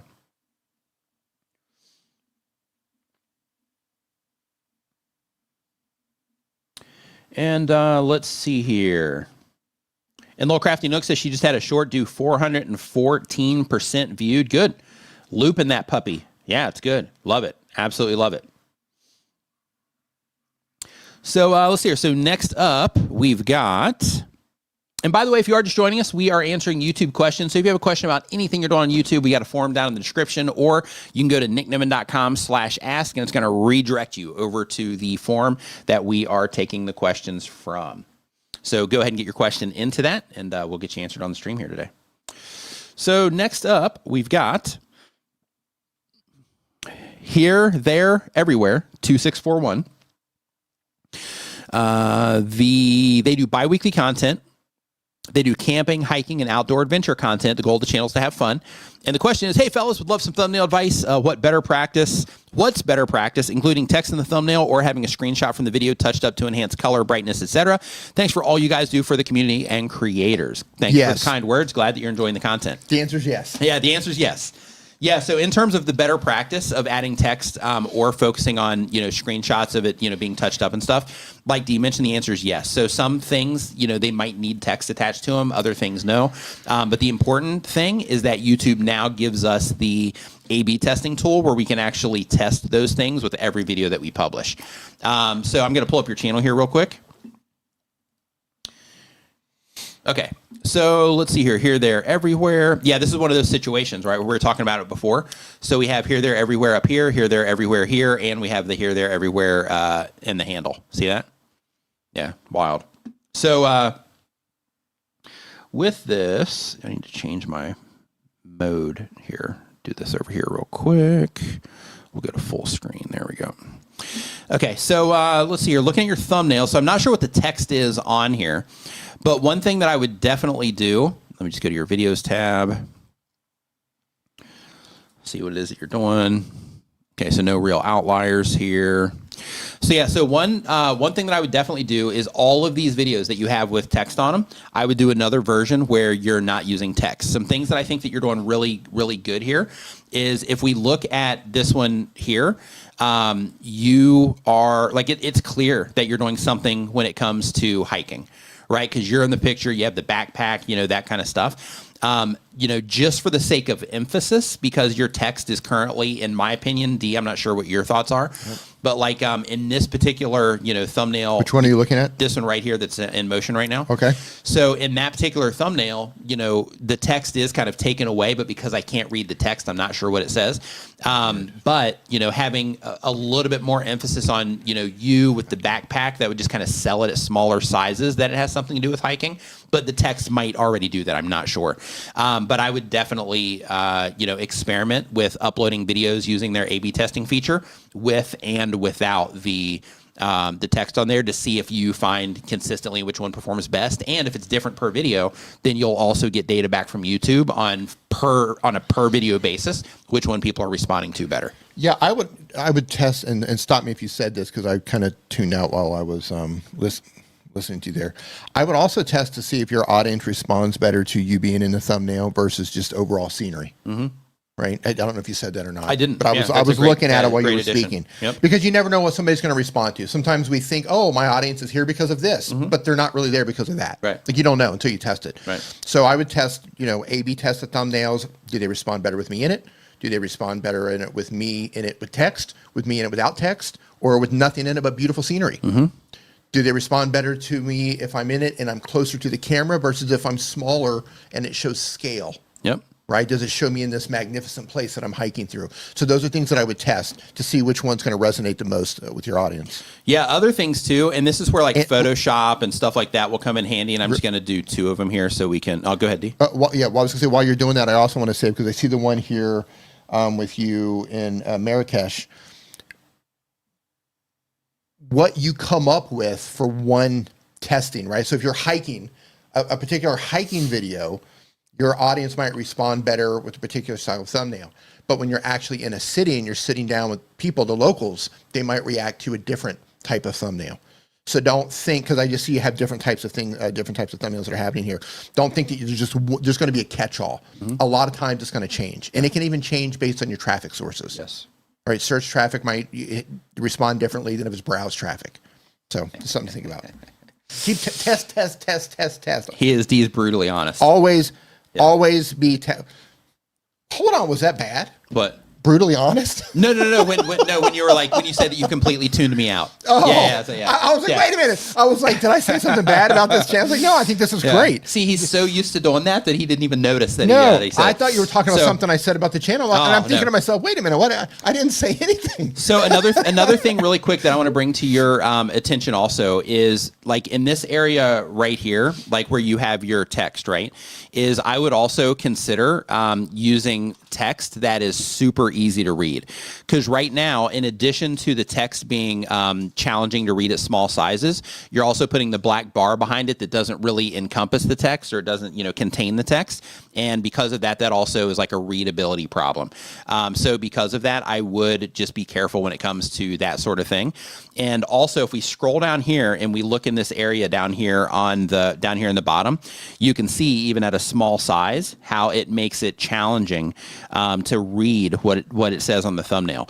So in that particular case, when this shows up in suggested videos on computers, on a phone, not as big of a deal, but suggested videos on computers, you can see how some of this text is relatively challenging to read at a small size. So if you are going to use text, the rule of thumb when it comes to text and thumbnails is to make it big, bold, and easy to read.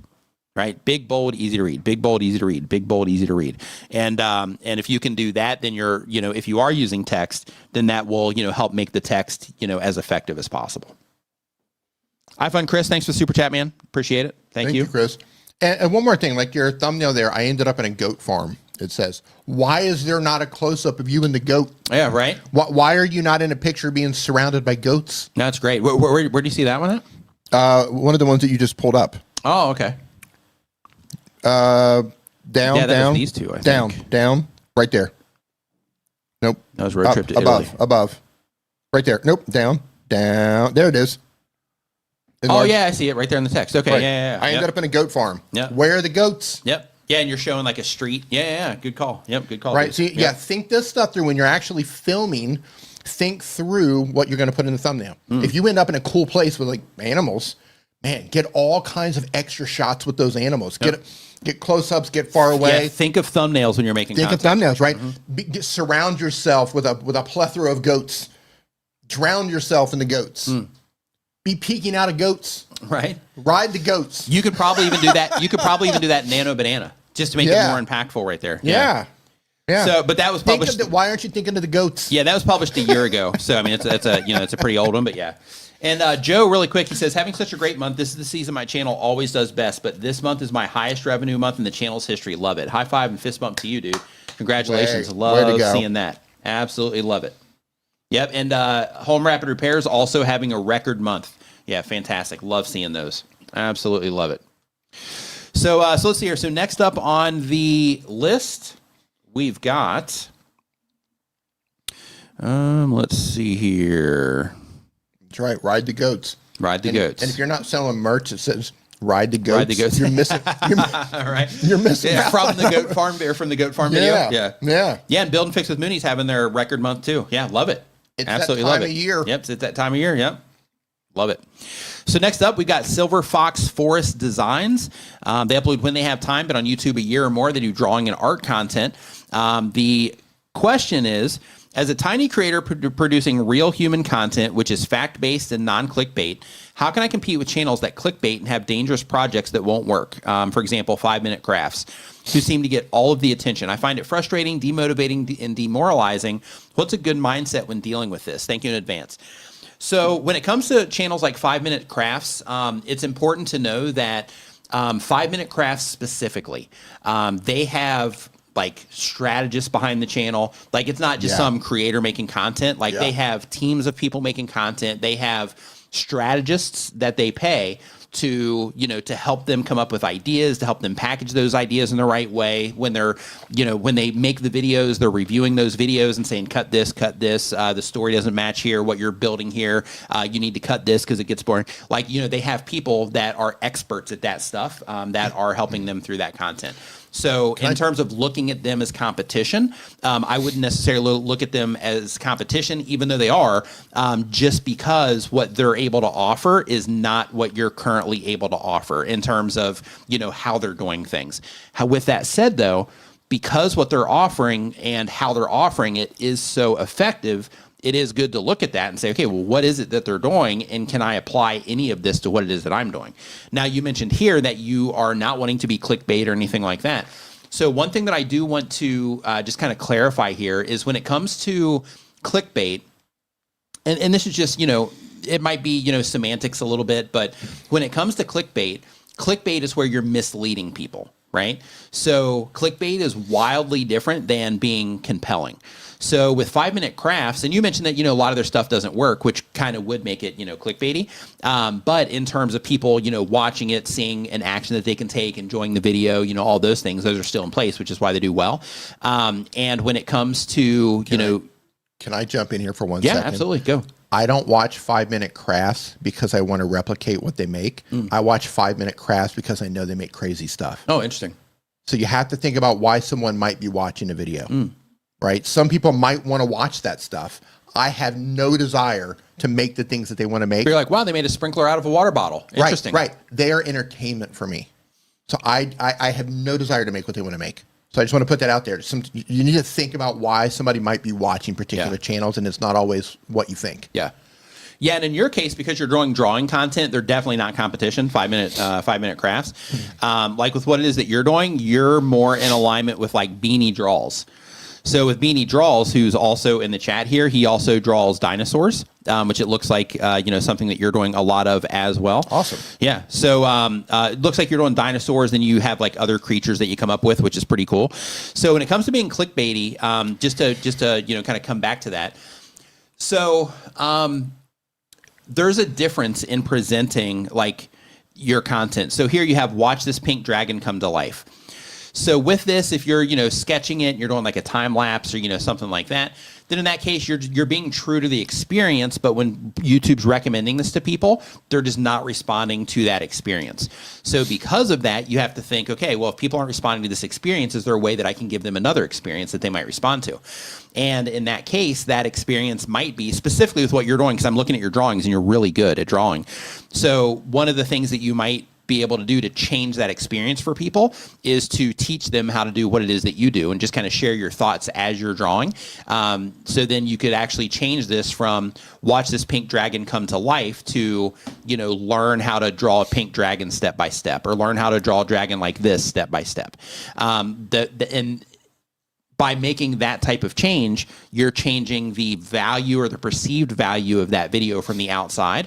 So if it does show up on somebody's feed that's an artist, then in that case, they're like, oh, this is interesting. Let me check out how this guy does it, see if I can pick up any tips, from what it is that he's doing. And then that gives you just another way that you can package it for people. So because of that, I would consider that sort of thing. Even here, you have anyone can draw dragons with this trick. Like that type of thing is also fine because that is educational as well. So I think that particular one is probably, a good approach. But even with that, framing it around, anybody can draw this with a click. Learn how to draw, a dragon, or learn how to draw a dragon in, X amount of time. Like those sorts of things can also help titles feel more compelling. So instead of anyone can draw a dragon with this trick, I'll teach you how to draw a dragon in 3 minutes. Right. Then what you're doing there is you're instantly making it a little bit more compelling. You have the time thing on there to where it's like, okay, this isn't even going to take me a lot of time, that sort of stuff. Right. And I might watch it just to see if you can. Right. I don't want to draw a dragon, but I might watch it to see if you can teach me how to draw one in 3 minutes. Right. No desire to draw a dragon. Mm-hmm. Right. And I want to say this, and you touched on this. And you do have how to draw a dragon step by step. You do have that in here. So even on that one, I do just want to bring to your attention on this one. I'm actually going to share this just because I just want to highlight it here. Okay. So if you look at this one here, you have 22 views on this one. It is how to draw a dragon head step by step, compared to anyone can draw a dragon with this trick or use basic shapes to create fantastic figures or watch this dragon. Here also, we get to another how-to, and that one has 19 views on it, right? Here you have, you won't believe, these Christmas decorations. So another thing I want to bring to your attention here is that when it comes to YouTube, it's really important, especially where you're at right now and trying to get, people coming back to the channel and things like that. It's really important to make sure that every video that goes out on the channel is a good fit for every other video that goes out on the channel. And the reason for that, especially where you're at right now, is because somebody finds this video and they're like, wow, this is great. And then YouTube's looking for other stuff to recommend them on the channel. They recommend this one. They're like, oh, sweet, I'm going to watch that one too. They watch it. They recommend this one. They watch it. And since they're enjoying your content, YouTube's like, hey, let's show them this one. And then they don't click on that. That's like a point against you, right? So because of that, I would only put content on the channel that will help assist people to binge watch your content. Any additional thoughts, D? Yes. Notice what you did. Now, this you won't believe thing doesn't always work, but notice the difference here between that title that you've used for that particular video that doesn't work on your channel in regards to all of your other content, but you've created an element of curiosity. Mm-hmm. And the only way to have that itch scratched is to click in and watch that video. Yeah. So you've created curiosity here, where how to draw a dragon head step by step. That's great if I'm searching for how to draw. Hey, I wonder how to draw a dragon head. Yep. Right. If I sit down on YouTube one day and says, you know what I think I want to do today? I want to learn how to draw a dragon head. You got me. Yep. Right. You got me. But most people don't sit down on YouTube and wonder how to draw a dragon head. Unless you're Beanie Draws. Unless you're Beanie Draws. Right. Yeah. Right. I mean, apparently 22 people did, but most people are not thinking that. But what he said earlier about, draw a dragon head in 3 minutes flat. Mm-hmm. Oh, maybe. Right. And again, it's all top of my head. So you're going to have to experiment with that. But if you can find a way to create an element of curiosity around your drawings, I would test that. That's a cool one too. Yeah. I mean, you're incredibly talented. Yeah. Warm up sketch in rainbow pencil, same exact thing, right? Like I would reframe this to some type of value. Sometimes you're going to have to do that, or not sometimes, all the time. You should do that before you even make the video in the first place. Think about how am I going to present this? What's the value I'm going to offer here? And then make sure that you are, matching that expectation. So, this is because the artwork is so interesting. This one also just kind of reframing it around, this sketch and helping them learn how to do it, I think would be advantageous. But this is another one here where you have the Weymouth Pirate Parade 2025.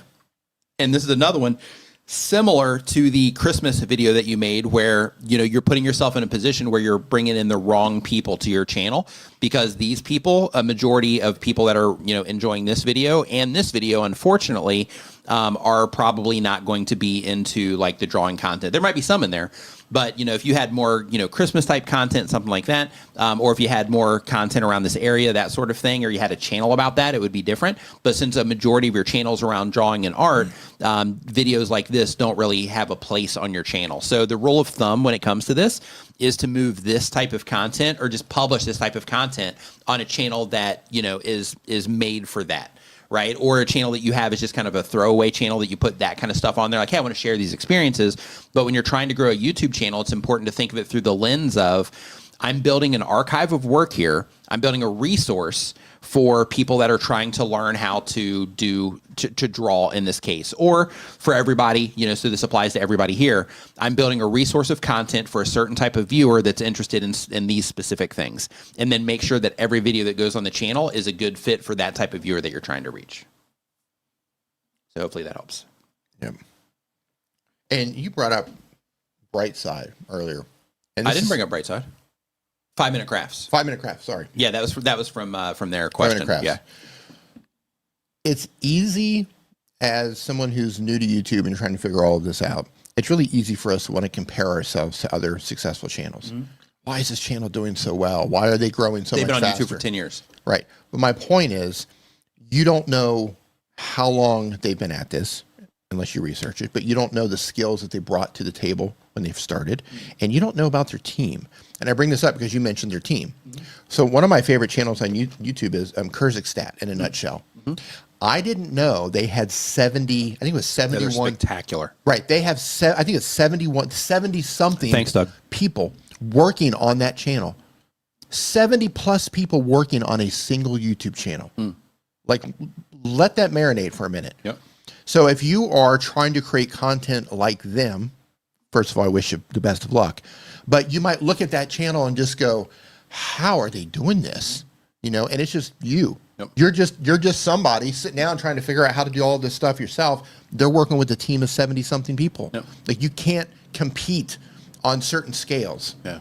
Doing it by yourself. Yeah. You just can't do it. So you have to have realistic expectations, and you can't. And you got to find your angle too. You have to find your angle, and you can't compare yourself to other channels. Yeah, the channels that have like full teams and stuff. Right. Yeah. Right. It's great to look at channels to see how they're succeeding. Right. What are they doing? How are they writing their titles? How are they making their thumbnails? How are they editing their videos? What's the first 15 seconds like of their video? It's great to study that stuff because success leaves clues. Right. But you can't really compare yourself because everybody's in a different position, both on their YouTube journey, their skill level. They might have more people working on it, but you just don't know. Yep. They might be throwing money behind it. Mm-hmm. They might be buying views. You just don't know. Yep. You don't know. And with that too, like, keep in mind, like, okay, if you put yourself in those shoes, imagine how good you would get at writing titles if your only job was writing titles. Yeah. If that was it. Yeah. Or imagine the video ideas that you would come up with for your niche if your only job, the only thing you had to do, you didn't have to create content, you didn't have to make it, you didn't have to edit it, you didn't have to do any of that. Yeah. Your only job is to just come up with good video ideas that are going to be a great fit for the viewers. Yeah. Like, that's the advantage that, you know, that channels that are working with teams and stuff have, is that they have people doing all of those things for them, which is pretty cool.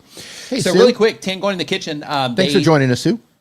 They say 4 weeks for Christmas and 5 weeks for 2026. My goal for next year is to be more consistent in YouTube. What about you?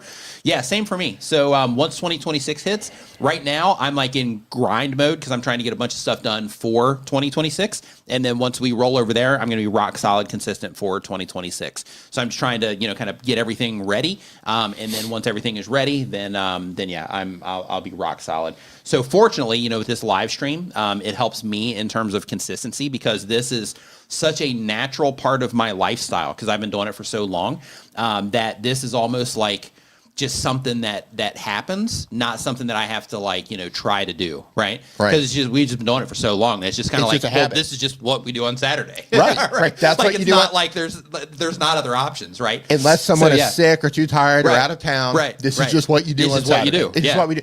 Right. So that side's great in terms of the consistency side. My Saturdays are spoken for. Yeah, because that's just what we do on Saturday. Right, that's just what it is. Yep. And some of you are here for that too. Like this is what you do on Saturday too. Same thing. Right. Yeah.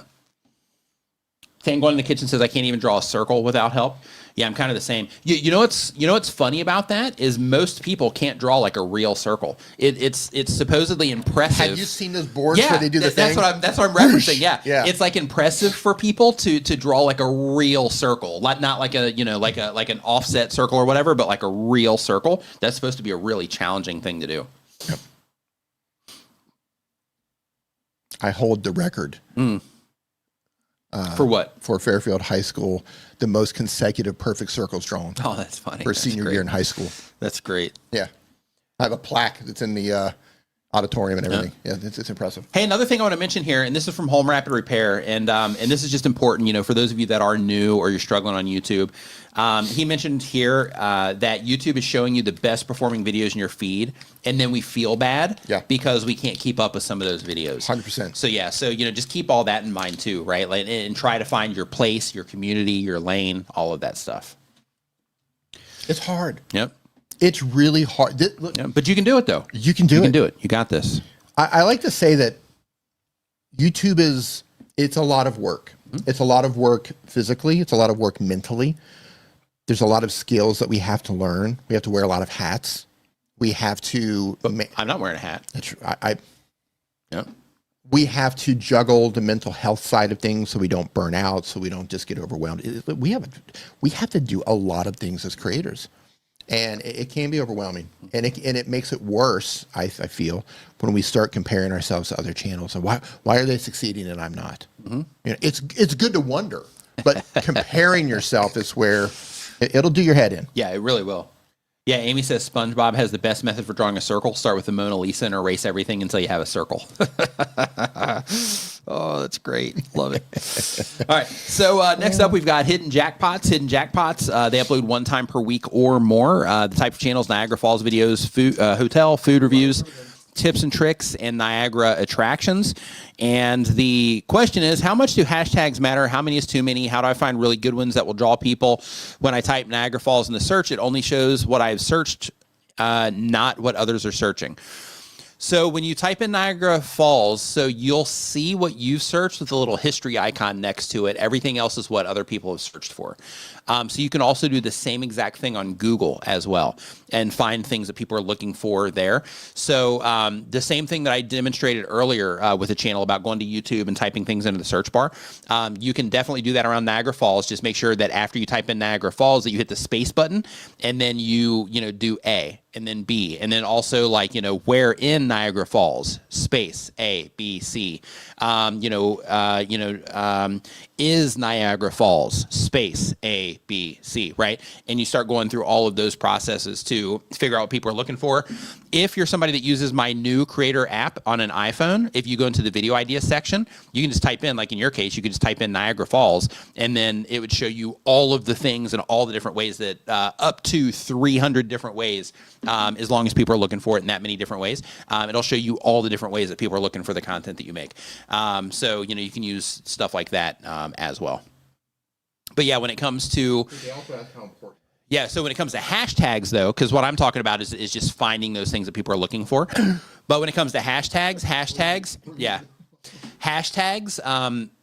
they matter if you're trying to get views from hashtag search results pages, which is a place that you can get traffic from. And with those, you can put up to 60 hashtags in your video description, not tags, because that's tag stuffing. But you can do up to 60 hashtags in your video description. And then for every one of those hashtags, and you might not need, 60, but for every one of those hashtags, just go and type in, because you can go to YouTube search also, and you can type in a hashtag, like here, I'm just going to do it right now. Hashtag Niagara Falls. And then when we go here, let me add this to the stage. So when I type in hashtag Niagara Falls, then you can see here, there's this display. So if I click on this, then I can go into this hashtag result and I can see the videos here that other people are using this hashtag for. It looks like we got a lot of shorts in here because people use short hashtags and shorts a lot. But if your video would be appropriate for this hashtag, because just like every other page on YouTube, YouTube is showing this content that people are responding to for this result. So what you want to do is you want to go and you want to say, okay, these are all the videos showing up for this particular result. Is my video a good fit for this? So if somebody explored this hashtag, if they were on Ingrid's channel and they click her hashtag for Niagara Falls because they want to see more Niagara Falls content, would my video be something that somebody would click on here based on the other results that are also getting results here? If the answer is yes, then use that. If the answer is no, then you don't want to use it. And, you know, sometimes people will do hashtags around just like popular things in general and stuff like that. That's not a great strategy. And the reason for that is because when people are searching for things unrelated to your video and you have that type of hashtag, then they're not going to click on it anyway, because that's not what they're there for. Right. So just research the hashtags that you're going to use by putting them into YouTube search, clicking on that little hashtag icon that shows up, and then just qualifying your video on if it's appropriate for that hashtag or not. Valentine Station says, I'm so old, I call a hashtag the number sign. Yeah, I kind of do too sometimes. Like if I'm, you know, speaking it out, yeah, I'll do that too sometimes. Yeah, pound sign also. Yep. Yep. The wall phone. That's what I'm talking about. The wall phone. Yep. Yeah, remember? Like, yeah, I'm sure there's a lot of people here that can relate to this. Let's go down this Yeah, so the wall phone, where you have like, you know, the wall phone with like the super long cord, and you like go and you try to find a place that you might be able to get some privacy. You know, with that super long cord. Yeah, those were the days. Like the food pantry. Yep. Mom, I'm on the phone. Yeah. And she'd pick it up on the other end. Get off the phone. I got to make a call. Right. Yeah, it's like, come on. Type in yes. Yep. If you grew up with a phone on the wall. Yep. Let's date ourselves here. Yep. Project Equestrian says, never thought, hey, hope you're doing great. Nice to see you. Says, I've never thought to search a hashtag. Yep. And then that way you make sure that the hashtags that you're using are actually good for what it is that you're doing, instead of just throwing a bunch of them in there. So then that way it's all, you know, relevant to what it is that you're, to what it is that you're doing, which is a win. My mic wasn't working, apparently. Yep. I said, type in yes if you grew up with a phone attached to the wall. Yep. Daryl, super sad. What's up? Welcome to the stream. Hope you're doing great. The wall had a 30-foot cord. Oh, yeah. Nice. That's what I'm talking about. Always knotted up and twisted. Oh, yeah. Yeah. Yep. I get that one. Yep. 100%. Yep. The wall cords. Whew. Man, I talked about this before in a stream. I get sucked into these nostalgia videos. They're really big on TikTok and Instagram. Yeah. Where some of them are real. They're taking real photos that happened from an era, but then some people are making them with AI. And they're regenerating like basements from like the 80s.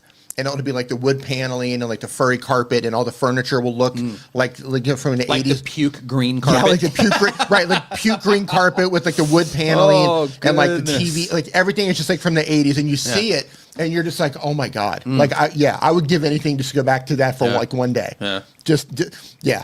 That Not me. I like the current. I like it, but it's just a vibe. Yeah. You know, I mean, just such a vibe. Yeah, Amy says she's old enough to remember ashtrays at McDonald's. Right? Yeah. I don't think they have like the playthings there. I'm old enough to remember the playthings, but I don't remember like ashtrays and stuff. Yeah. It's great. All right. The puke green carpet. So Blockbuster Video. There you go. BA Mazed Gaming is the name of the channel here. They upload when they have time, but on YouTube for a year or more. They have a gaming channel. The goal of the channel is to connect with others who like what they like. And they say, should you change your thumbnail every time you go live when you play the same game? If you do, does it hurt your view count? So what you want to do is you want to think about why you're streaming. And if you're streaming for the sake of trying to grow the channel, then in that case, the URL doesn't work. It says the channel doesn't exist. I was going to look at it, but yeah. So if you're streaming for the sake of growing the YouTube channel, in terms of, okay, I'm going to go live, and when I'm live, I want to make sure that as many new people can come in here as possible, so I can win them over as a subscriber and somebody that might watch my content. Then in that case, package every individual live stream differently.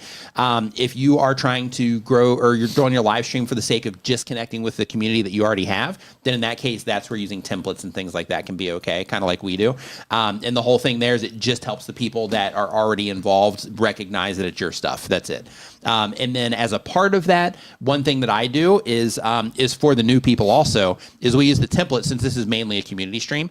And then I also put creators only, and I put the YouTube logo so that if YouTube does show it to a content creator that isn't already a part of the community and that likes to hang out in the live streams, then they can identify that this has something to do with they care about at a glance, and then they can see the title, see what it is that we're doing here, and then they can decide to come in here. And by the way, is there anybody here that is new? Like, is there anybody here? I'm just curious. Is there anybody here that is watching right now that has never experienced my content before that came in just from, seeing the thumbnail on YouTube? I'm just curious. I'm going to guess no is going to be my guess here, but maybe. Oh, we got one. Okay, so we do have one. Okay, so awesome. Casey Bisea Vlog, welcome to the stream. Hope you're doing great. You're welcome. So we do have one. That's great. Kathy with the super chat that says the circle dialing instead of the buttons. Oh, yeah, nice. Nice, right? And you had to remember phone numbers? Yeah. Man, yeah. Those were the days. Yeah. I still remember a couple of phone numbers. Isn't it weird how there's a couple of phone numbers you can remember? What's funny is Just one a of them couple of them is a number that I never called. Really? Yep. Was it like It was our aunt. like my brother's trying to hurt me crisis? No, number? it was our aunt. I remember. Really? Yep, I remember, you remember her number. And Yep. you just didn't call it. Yep. Just drilled it into your head. Yep. Just remembered. For some reason, it just the flow of it, I guess, just worked out in my brain. Yeah, and I'll tell you after the stream. But yeah, that's the Rain Man in you. Yeah, it is. But yeah, that it just kind of was like whoop, and yeah, for some reason it just flows in my brain, and I'll probably never forget it. That's crazy. Yep. On my last breath, like my last memory, will be like that number. You'll be like, "Come here," yeah, and then come over like what? And you're like, get up to your ear and you just tell me the number. Like, right. But you won't give me a reference, right? And I'll just think it's like maybe your PIN code to your bank account or something crazy. Right. Like, I don't understand. He told me the number. It doesn't unlock the safe. Oh, that's great. Yeah. Walter's World. What's up, dude? Hey. Hope you are doing great. He was said just live. His wife just rattled off some random phone numbers that she remembers. Yeah. Yeah, it's wild, man, how that works. Now, I barely remember my own number. I don't know my number. I don't know your number. I don't know your number. Like if I were to lose my phone and I had to contact you, I have no way of contacting you. If you were, I mean your email, but if someone were to kidnap me and said, I'm going to start cutting off Nick's limbs an inch at a time. Wait, how come you got kidnapped, but my limbs are getting cut off? How because does that two work? kidnappers. Oh, okay. Right. We're both kidnapped. We're both kidnapped. Okay. I'm tied up to a chair. All right. And you're tied up to the chair over there. Okay. And they've got bolt cutters. Okay. And they're like in a saw. All right. And they're like, I'm going to cut Do off. I get bolt cutters or a saw? Both. Oh, they're great. going to cut me. Oh, and they're like, I'm going to chop off an inch at a time. How did I end up of your losing brother's limbs, unless you can tell me your number on your mobile phone right now. I'd be like, yep, just chop them up. Throw I them love into you. a chipper. I love you, man. We had a good run. Yep. Throw them into a chipper. Yep. I'm sorry. Yep. I'm sorry. Yeah, I'm not sure how I ended up in that situation. Cut away. Yeah, it's a whole other conversation there. Okay, so next up, Be Amazed Gaming. Let's get back to this. Uploads when they have time. It's a gaming channel. The question is, how should you change your thumbnail every time you go live? Oh, okay, we did that one already. Okay. You were brought into this with the threat of losing your limbs because that's how much I don't know my number. Oh, okay. So you just had to raise the stakes. Because normally I would protect your limbs at all costs. Yep. At all costs. Yep. But given that I just couldn't, like they would have to take them. There's nothing I can do about it. Yep. Sorry. So I'm just kind of apologizing to you in advance in front of everyone, essentially. Hey, appreciate that. In case we're in that situation. And you get the tweet like, guys, I've got bad news. He does, Joe, always. So Roam with Jessica is the next channel. She uploads one time per week or more, been on YouTube for less than 6 months. It's a family travel channel. Goal of the channel is to teach others. And they say, looking for advice on thumbnails and titles. I'm not sure if I'm putting too many words in my thumbnails or if my titles are interesting enough. And they are starting posting videos again after a 2-year break. Oh, boy. Okay, so let's take a look. Let's take a gander. I feel your pain there. At what it is that you are doing here, Jessica. Doug's 86753. Jenny, yeah. Oh, yeah, nice. The one phone number most people in the world know if they're over the age of like, what do you think, 40? I don't know. 30? Probably older than that. Yeah, I don't know. Yeah. Yeah, so the 40 plus crowd, like 40, probably under 50, I don't know, maybe under 55 Yeah. No. Probably under 50 crowd probably remembers Mike Jones's number 2. I don't know that one. Yep, I know. Because that's what I mean. You're like above that threshold. Right. I can't remember it off the top of my head, right, but right, I know it's there. So like, yeah, people like a little bit younger, like they're going to. Bill with Mooney says over 50. Yep. Yeah, I don't think you have to be that old to know Jenny's number. Yeah. Yeah. So let's see here. So Rome with Jessica. Let's go ahead and pull this up real quick and see what Jessica's got going on here. So 19 videos, 36 subscribers. That was like early doxing. Dude just straight up doxed Jenny's number in front of the world. I know, right? But it's okay because you could have just looked her up in the phone book anyway. True. Right? Like, you know what's funny about privacy now? True. Is people are like, privacy. It's like we used to have books that expose that had you. our What address are you talking about? and our phone Has your number. name, your address, and your phone number. Right. So this is how we call you, and this is how we show up at your front he door. Said what? Let me find that mofo. I'll find him. There he is. Jones. There he is. Okay, here's the Joneses. Right. 847. Ooh, that's a close one. Yeah. 847 Maple Street. I'm going there now. Right. The address what a with different the phone world. number. Right. And people now are like, I want my online privacy. It's like, man, we used to be able to like show up at your front door. Yeah, I know. All right. Yeah, and you had to pay. Yeah, also, Larry, also, I forgot about this too. You could pay to have an unlisted number. Right. Yeah, so they were holding it against you. Talk about just like mafia tactics. Right. Like if you don't pay us every year. Looking back. That is total mafia We're going to stuff. dox your address and phone number unless you pay us every. That's gangster. That is absolutely gangster. Oh, we are going to dox your home address and phone number unless you pay us every year. That is wild. That's so funny.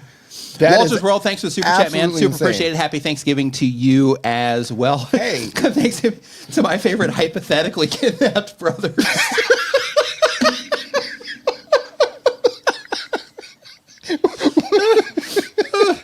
You probably know a lot of them too. Yeah, like hopefully we're in your top 5 list of your hypothetically kidnapped brothers. Like I said, favorite. Yeah. Yeah. Happy Thanksgiving to you too. Happy Thanksgiving. Oh, that's great. Listen, it can happen to anybody. That exact scenario, that's not as crazy as you think, right? Like it can happen to literally anybody in here. Man. All right. Okay. So Jessica.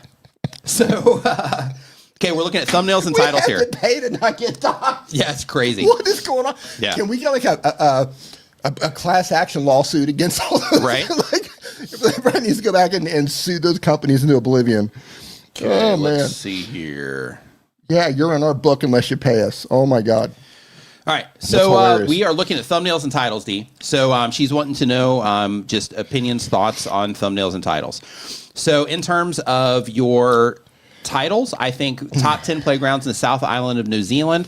I think this is okay from a title perspective if people are looking for that, but I would definitely qualify some of these ideas. And the reason for that is this might be something, I don't know, but this might be something that people search for a lot. If they do, then that's going to make, then that's okay.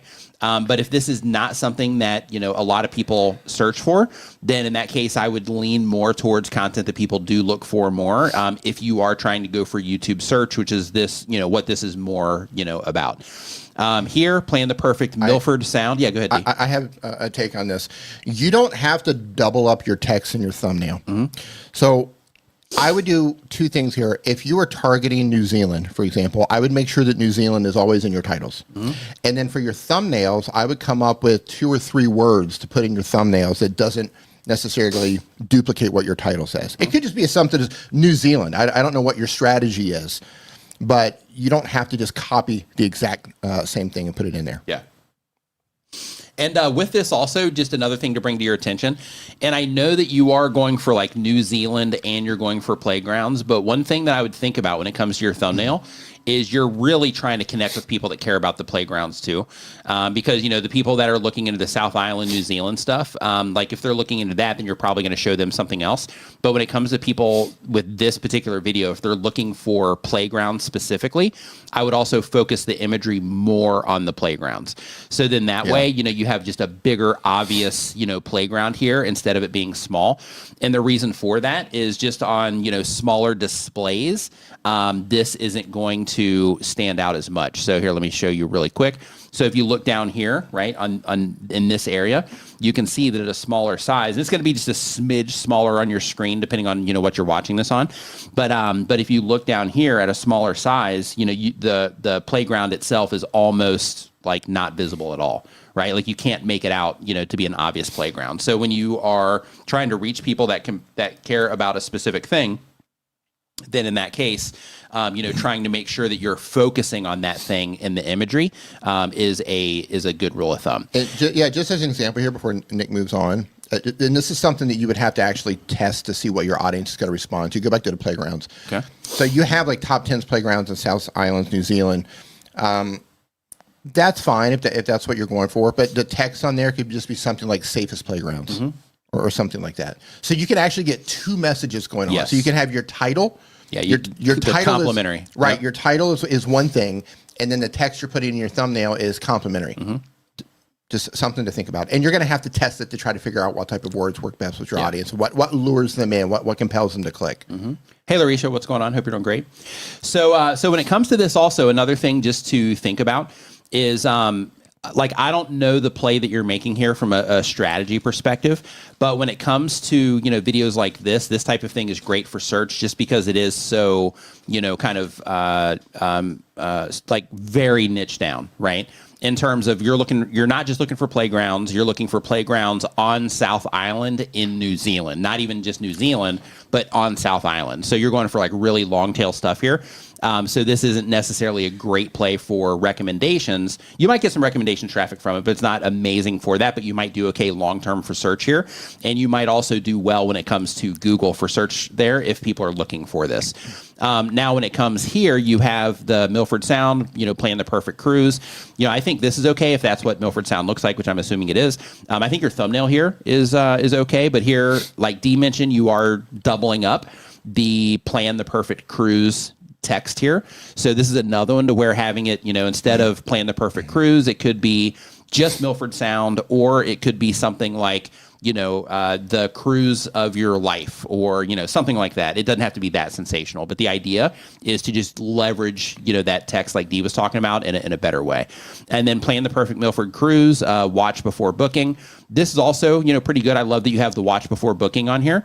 But instead of plan the perfect Milford Sound cruise, since you're doing the watch before booking thing to make it compelling, one thing you might want to think about here is maybe something like, Milford Sound cruise. Well, this is also going to come down to when you make the video too. But planning the perfect sound cruise, watch before booking. I don't know. It's okay. It's okay on this particular one. Any additional thoughts on this title, D? Which one are you looking at right now? The Milford Sound, planning the perfect cruise. I got to zoom in. Probably not. Yeah, so I'm having trouble with the plan the perfect Milford Sound cruise part because like if she's going for recommendation play, this might work, but the watch before booking, you're probably not going to be catching tons of people before they are getting ready to book this. Yeah, you're looking at people here that are specifically looking for Milford Sound. Yeah, so that's your play. Yeah, so the thing that I'm just working through in my brain here on this title is like, how could you make this more friendly when people are actually searching for the Milford Sound cruises? But you do have Milford Sound cruise in there, so that might be enough. I have a little bit of advice here, and I'm not looking at all of the thumbnails, but I'm just going back to the children's thing here, for example.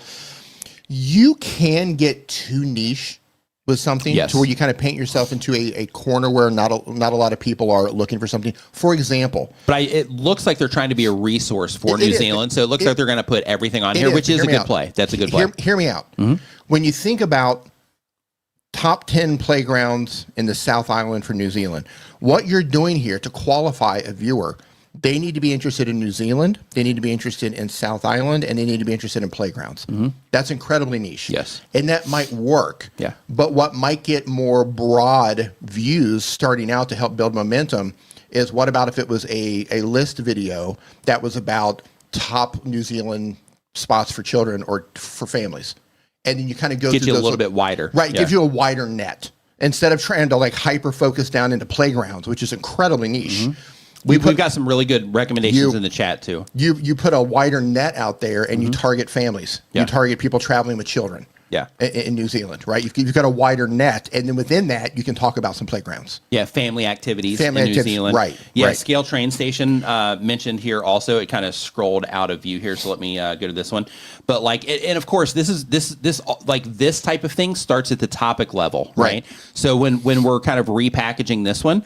And what I mean by starts at the topic level is before you commit to making a video, ask yourself, okay, one, where am I trying to get views from this from? Am I going after search? Am I going after recommendations? If I'm going after recommendations, I need to make sure that the topic that I'm talking about is going to appeal to the largest amount of people that are interested in New Zealand or this area as possible. Or am I going after search where somebody's typing into Google or YouTube, they want information about this area that your videos might show up in those. But the approach is when you're running through that process of, is this, where am I targeting for this?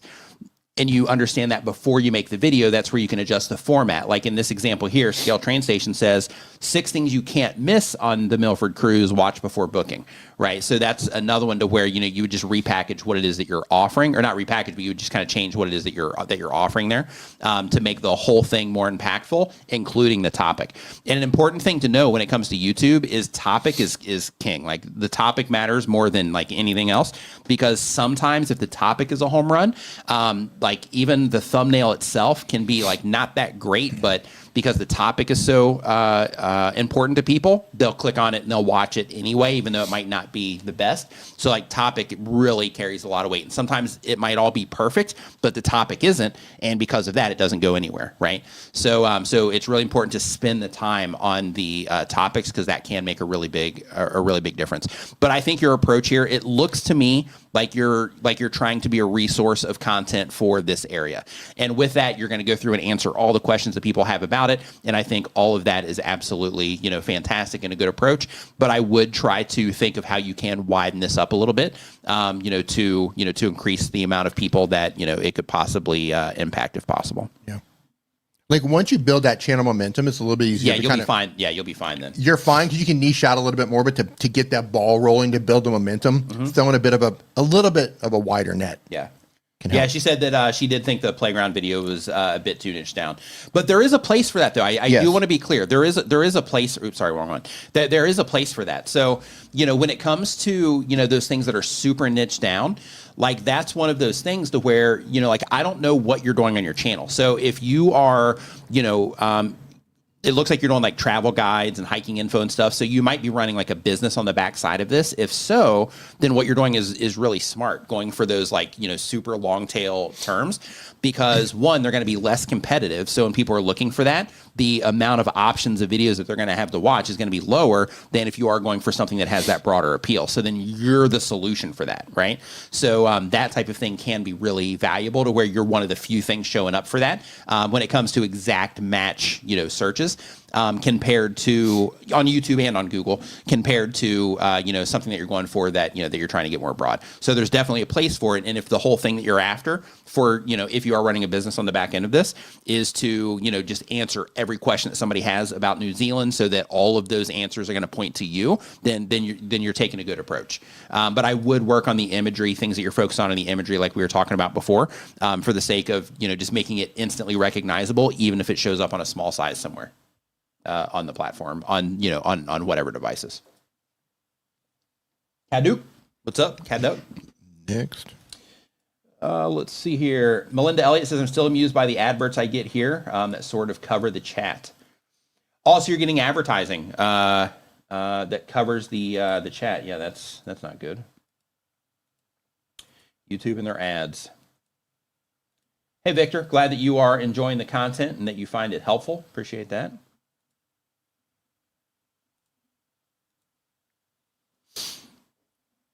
Okay. Any more questions? Yeah. So next up, we've got, just reading the chat there for a second. So next up, we've got judging judges.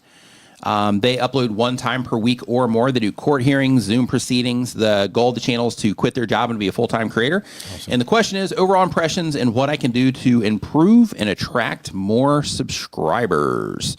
So let's see what you got going on here.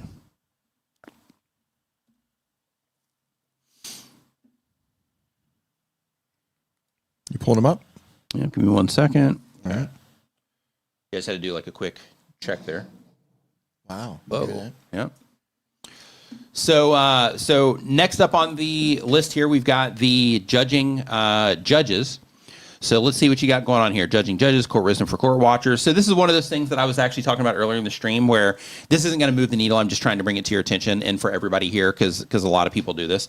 So if you look up here, you have judging judges. Here you have judging judges. Here you have judging judges. And here you have judging judges. So I think you can just get away with putting the value up here, court wisdom for court watchers, without this other stuff. This at a small size, like in chat, for example, right now, if you look in the live stream, you'll probably see that it's nearly impossible to read this text. So because of that, focusing more on like the gavel imagery, something like that might be the move there in terms of, the branding side of things. Just wanted to bring that to your attention. Not a huge thing. YouTube's going to be taking this channel name away anyway. So you'll have, just your handle here. And then when it comes to the channel art itself, like those. Not a huge thing, but I just wanted to bring that to your attention. In terms of this, defendant calls judge a dirty cop, won't leave, judging Jones. So this is one of those scenarios where you have an opportunity here to make this, to create like a curiosity gap. So here, you are telling the viewer everything it is that they need to know without them clicking on the video. So here you have defendant calls judge dirty cop, and they won't leave.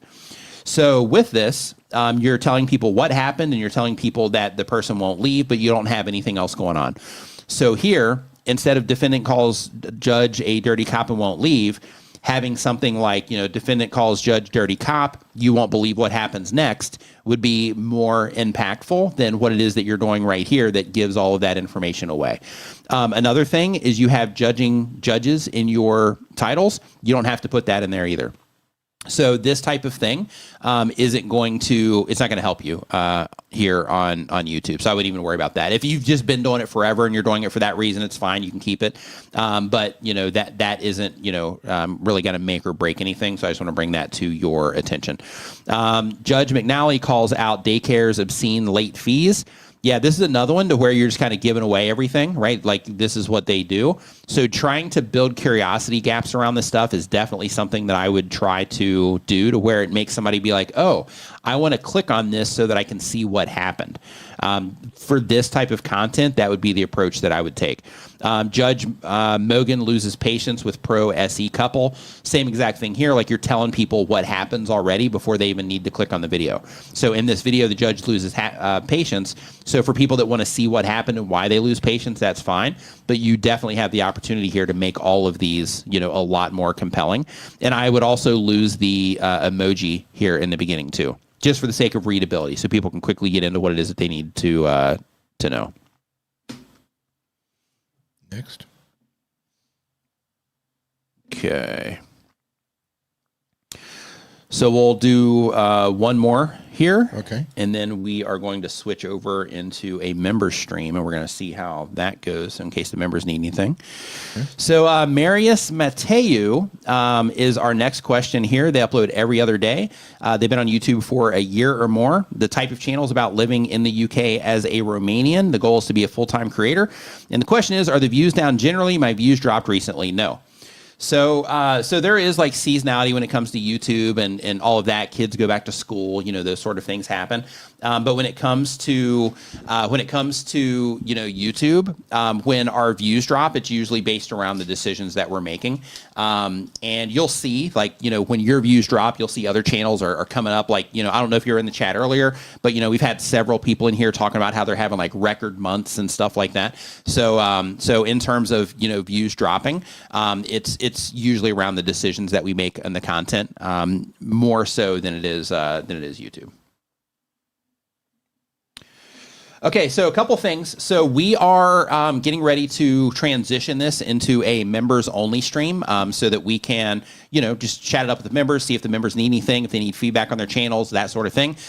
So before we do that, I do want to let you know that if you are a content creator, for a member, hang out. But if you are a content creator and you are somebody that is struggling right now and you're just like not sure, Like I'm putting in all this effort and things just aren't working. I just want to remind you that when it comes to YouTube, most everything you're going to do is going to be around the skills that you have on the YouTube channel and your understanding of how things work, your understanding of the audience you're trying to reach, all of those types of things. So if you're struggling right now, I just want you to know that you're in a learning curve, just like anything else that you're going to do. So if you're playing an instrument, if you start a new job, you start a new hobby, there's all these things that you have to learn in order to be able to do it, at a certain level. So when it comes to YouTube, it's the same exact way, and you have to get your content to a level that's competitive for the platform. So because of that, focus on the skills involved when it comes to being a content creator. Learn how to present, learn how to come up with good video ideas, learn how to make good thumbnails. And when I say these things, it's like, oh, just do that, right? But these are the skills that are required, right? So because of that, make sure that you're focusing on developing the skills involved, because that's going to be the things that move the needle for you when it comes to YouTube. But hang in there. You got this, okay? Like, it's tough, it's challenging, but you can do it, okay? So hang in there, you got this. And just as a reminder, before we switch over to the member side, I also want to remind everybody that is here that we have opened the Tuber School for a pre-sign up. So if you are wanting to take your channel to the next level here in 2026, we're here to help. We have down in the video description a link to Tuber School, or you can go to tuberschool.com/cybersale. And right now, it's the lowest price that it's ever going to be for the pre-sale for this. The doors open on January 1st, but this offer expires on December 8th. So if that is something that you're interested in, make sure that you do go and that you do check that out. And if so, then we will see you there on January 1st. All right, really quick. Merle Sim says, I enrolled in an upcoming course, but my bank declined. I fixed it, but I haven't received any notification. Is there a support email I can reach out to? Yes, support@tuberschool.com. Yes. Yes. Yes. Yeah, and just, I want to throw my hat in on that as well. Tuber School, for me, is my 25 years working as a creator and an entrepreneur and as somebody who has worked in multimedia and production. And I know a lot of people struggle with things like camera confidence and how to do particular things, how to choose the right gear, how to edit, how to shoot things, how to tell stories. I want to help you achieve all of that. So this is going to be a really hands-on, ongoing session for those of you, for the first class that's coming through, right? Obviously, this isn't something we're going to be able to scale with such hands-on things like the first class is going to get. But everybody who comes in here now to this first class, it is going to be incredibly hands-on. Daily check-ins for me. I really want to help you guys learn what it is that you want to learn and help you succeed on the platform and production and all the things that you want to learn. Yep. So go ahead and sign up if that is something you're interested in. Again, tuberschool.com/cybersale. Yep. So have a great weekend. We'll see you next time. And if you are a channel member, go ahead and hang around, because I'm hitting the save button right here. And this is the first time we've done this. So this should close it to members. We're going to see right now and just kind of see what happens. Got some new channel members coming in. Thank you. Okay, so welcome, I did it. Now let's just kind of see what happens here and see if you are not a member, say something. They're like, nope, not going to say anything. Yeah. But yeah, if you are a member, or if you're not a member, just let us know. So let's see here. I think it's working. Is it working? I think so. Yeah, I'm not sure.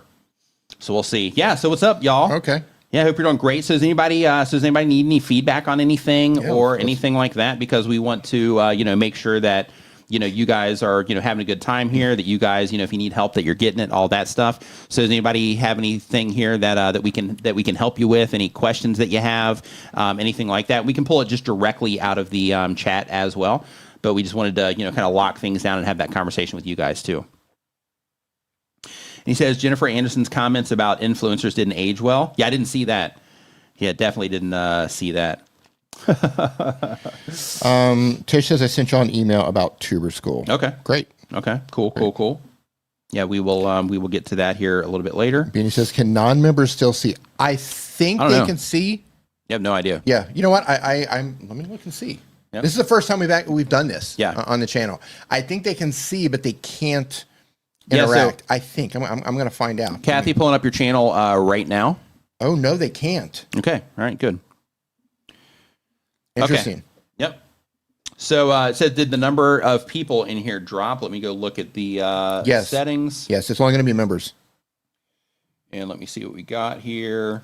Yeah, this is what I get. It's that you can't see anything. Look. Okay. Yeah, nice. Yeah, interesting. Never done this before. Cool. All right. So let's see here. So that's interesting. I have your also just as channel members. Like, what do you think of this idea in terms of having some time for you guys? I know that with some of this, I know that everybody's not going to have questions all the time and things like that. But just let us know your thoughts on that as well, because we're trying to think of some additional things that we can do for you guys too. Let's see here. So here we are looking at thumbnails. So Thanks. we're going to go to your videos tab and just kind of see what's going on here on your channel. Thanks, Mooney. Doug says testing. You're a mod, so I'm not sure if that's going to work, Doug. Chatty Cathy thinks it's great. Okay, cool. Love it. And thanks for the well wishes there. Build and Fix with Mooney. Appreciate it.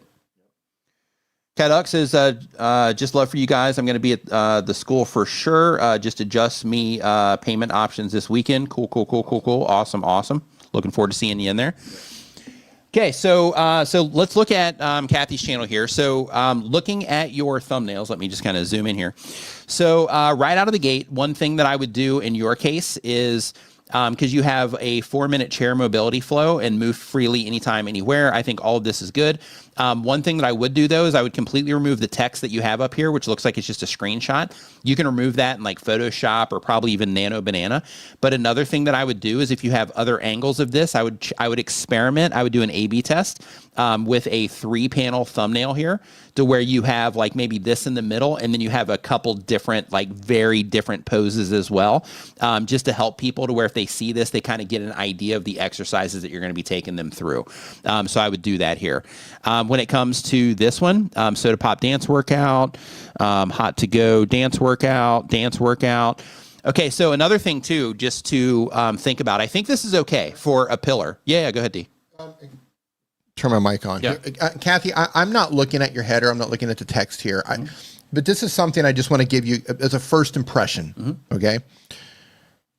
Switch this over. As a first impression, I'm not sure what it is you're trying to do on your channel. Because I see you doing some exercises. I see you doing planks. I see you doing dancing. The dancing's workouts too. Okay, at a glance, I'm saying at a glance here, because again, I'm not looking at your channel header. Okay, there, he had that down. So I'm looking at, I'm only looking at your videos. So I'm looking at this from the perspective of, and obviously I'm not your target audience here, but if I just stumbled across one of these videos at a glance, I might not be sure what some of them are. Like, what's this video about? What's going on here? So I just wanted to throw that out there in terms of clarity, because some things you're dancing, like, is it an exercise journey? Yeah, and Lawnscapes Pro says, is this like a private coffee hour? Yeah, sort of. Yeah. Sort of. Yeah, so I agree with D in terms of the consistency side, but overall you're doing fitness, so so I get that, because I'm already familiar with your channel. Okay, hold on, let me read this. Yeah, it's transforming you into a confident baddie by building strength and mastering new dance and fitness moves. Didn't read that. Yeah, so a couple of things that I just want to bring to your attention. One, I think it's good that you're experimenting with different thumbnails. I think that's great, because you have these here where you're where you're going through the process of making a thumbnail. And then you have these here where you're like, hey, let me try and see with these like in-person shots and just see how people respond to those. I think it's good that you are doing those types of experiments. One thing that I can bring to your attention is when it comes to things like this, definitely A/B test all of these, like, when you're publishing these videos. But also, because I know you've been making videos for a while. Another thing that I would really look into is, I'm not sure what your audience retention looks like, but I would also look into that, because in terms of what you're offering here, you have a 4-minute chair mobility flow, move freely anytime, anywhere. If this gets recommended to some of your viewers, this should be something that some of them respond to. So because of that, I would definitely look to see, like, okay, when people do click into here, like, how long are they watching for? Because some of your videos, in my opinion, from the outside, should do better than they are. And because of that, when I look at these, I'm thinking, okay, it's clear what it is that what she's offering here in some of these thumbnails, some more than others, of course. But if the problem is consistently if it's not working out consistently, then the videos themselves are, probably a large part of that. So I would look at things like, okay, when you first start your videos, what exactly, I'm actually just going to click into this and look at your transcript. Okay, so here you have 4-minute chair mobility, and it looks like you haven't said anything yet. Yeah.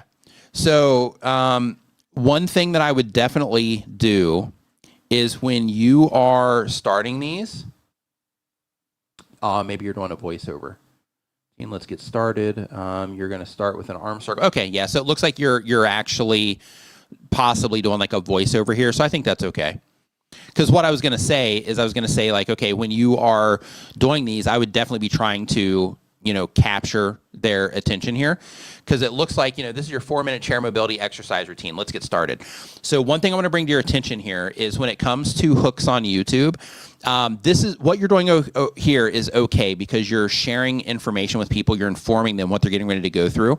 But the thing that you're not doing is you're not like explaining it that much. So for example, this is your 4-minute chair mobility exercise routine. Let's get started. I love that you're getting into it, but I would experiment with, if you haven't done this yet, with a little bit more setup. So for example, like, this is a 4-minute chair mobility exercise routine. This is going to help you, and then fill in the blank with why this is important, how it helps people, who it might be the best for, that type of thing, and try to get through it, relatively quick. But basically, like, this is what we're doing, and this is why it's important. Or this is the problem that people have, and this is what we're doing, and then this is why, it's important and how it's going to help you solve, that problem that you're having. And then by doing that, what you're doing is you're creating the expectation at the beginning, you're informing the viewer more, and you're kind of giving them that deeper reason to participate other than this is, hey, we're just doing a 4-minute chair mobility exercise routine, and let's get into it, right? So they just have a little bit more context. In addition to that, also mentioning things like accessibility, right? So here, this is a 4-minute mobility exercise. Let's get started. You're going to start with the arm circle. So building it up a little bit. So for example, this is the problem. This is what we're doing. This is why it's important. And then making it accessible. So for example, in order to do this, you don't have to buy any special equipment. You don't have to, you don't have to go to a gym for this. Like I'm sitting in a gym right now, but you don't have to do that. All you have to do to participate is grab a chair from your kitchen, find anything that you can sit on, and it's going to be enough. You don't have to do anything, special or crazy for this. Any chair that you have in your house is going to work as long as it doesn't have arms on it or whatever the rules would be there. And then by doing that, you're going to make it more accessible, and you're going to give them more information on exactly what to do as well. So I would work on that part as well, just to see if that, helps move the needle at all. So then what you're doing there is you're presenting the problem, you're telling them what you're going to do, you're telling them why that's important and how it's going to help them solve that problem, you're making the content accessible, and then you're getting into the content. And all of those things should still happen quickly like you're doing. It would just take a little bit longer, but what you're doing there is you're kind of opening up the content a little bit, and you're making it, okay for the person that's like, well, she's sitting in a gym, I'm at my home right now, or I'm in my office. Right. So then you start making things a little bit more accessible that way. I would work on that kind of stuff right now. Let's see here. So Magic Prepper also mentioned something here. Let me just kind of scroll back up. Joe says, shorts. I cut shorts for my long form, so should I leave them out of my main playlist for clutter purposes? Hold on real quick. Let me scroll up to this so I can put it on the screen for everybody. Okay, shorts. I cut from my long form, so should I leave them out of my main playlist for clutter purposes? Yeah, if you cut shorts out of your long form, then I would leave the shorts out of your main playlists. Yes, I would do that. If you are cutting shorts and you're putting shorts themselves into their own playlists, that's okay, and I think that's fine. But if you are but if you're cutting the shorts out of the long form content and then mixing the shorts into long form content playlists, yeah, I would definitely leave them out of the main playlist for the sake of clutter, especially when it comes to like your channel page and stuff. Like I'm going to look at your channel right now, but like at the top of your channel, the thing that I always recommend to people is that the stuff that people see when they first land on your YouTube channel, that should always be like, you know, the best stuff. So because of that, having it to where your content is, you know, all of this stuff is the best. So even in your case, man, because, you know, you have very specific things that you do on the channel, having these popular videos up here is fine. But one thing that can be helpful for you is for the people that come to your channel page, making it to where they can more easily find your most recent videos. So moving this up here would be the move, because when it comes to YouTube, every single person that comes into these new videos, like these already have the information that YouTube needs. And this does too, really. But every new person that comes into here just better informs YouTube on who the right person is for that content, right?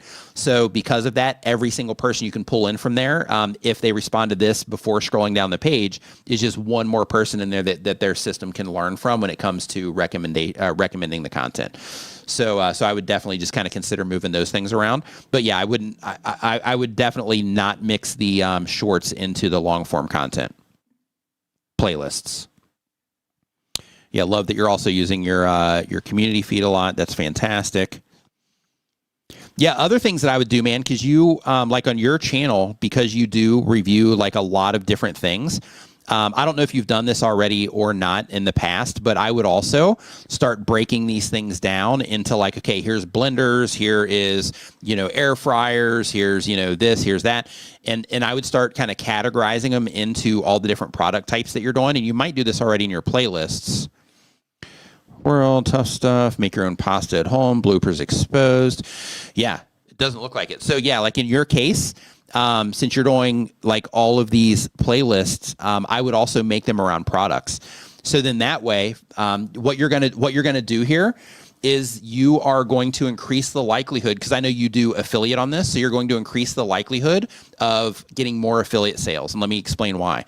So if I come into this video here, right, which it looks like is a soft serve ice cream maker. So if you have more videos as a soft serve ice cream maker, once I get to the end of this video, if you have here, right here, you have another ice cream and slushy max maker unboxing, right? And then here you have a fast freeze, which is another ice cream. You're crushing it here. Like, this is great. But one thing that I would do here is I would have one of these that is a playlist link. And the reason for that, really, I mean, I would do that for the whole thing.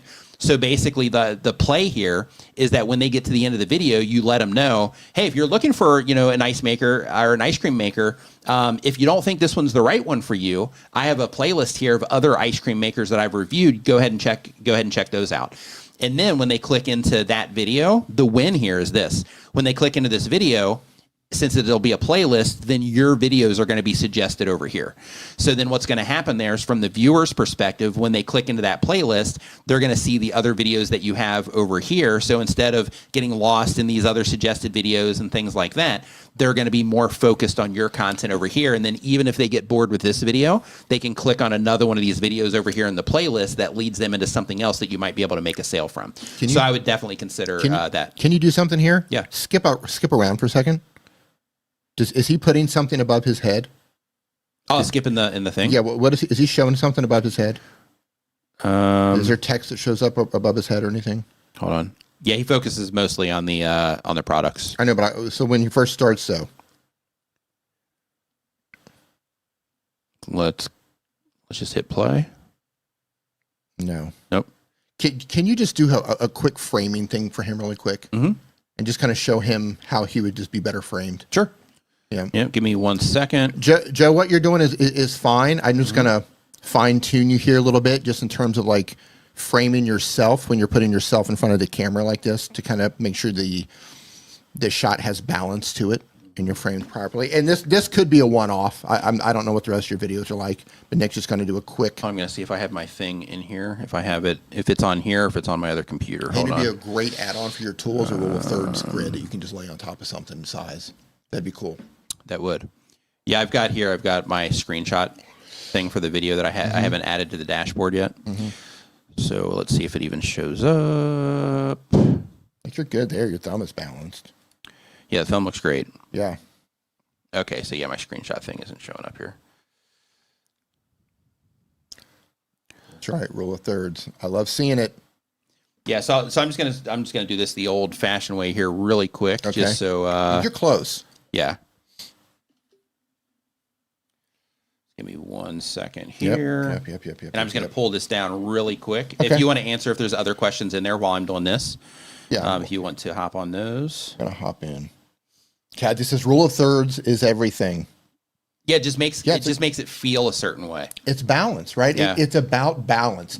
Rule of thirds isn't the only visual guideline, but it's arguably the one that you're going to see the most with stuff like YouTube. Yeah. Just the rule of thirds or just general center framing and trying to get your eyes, trying to align with the rule of thirds grid.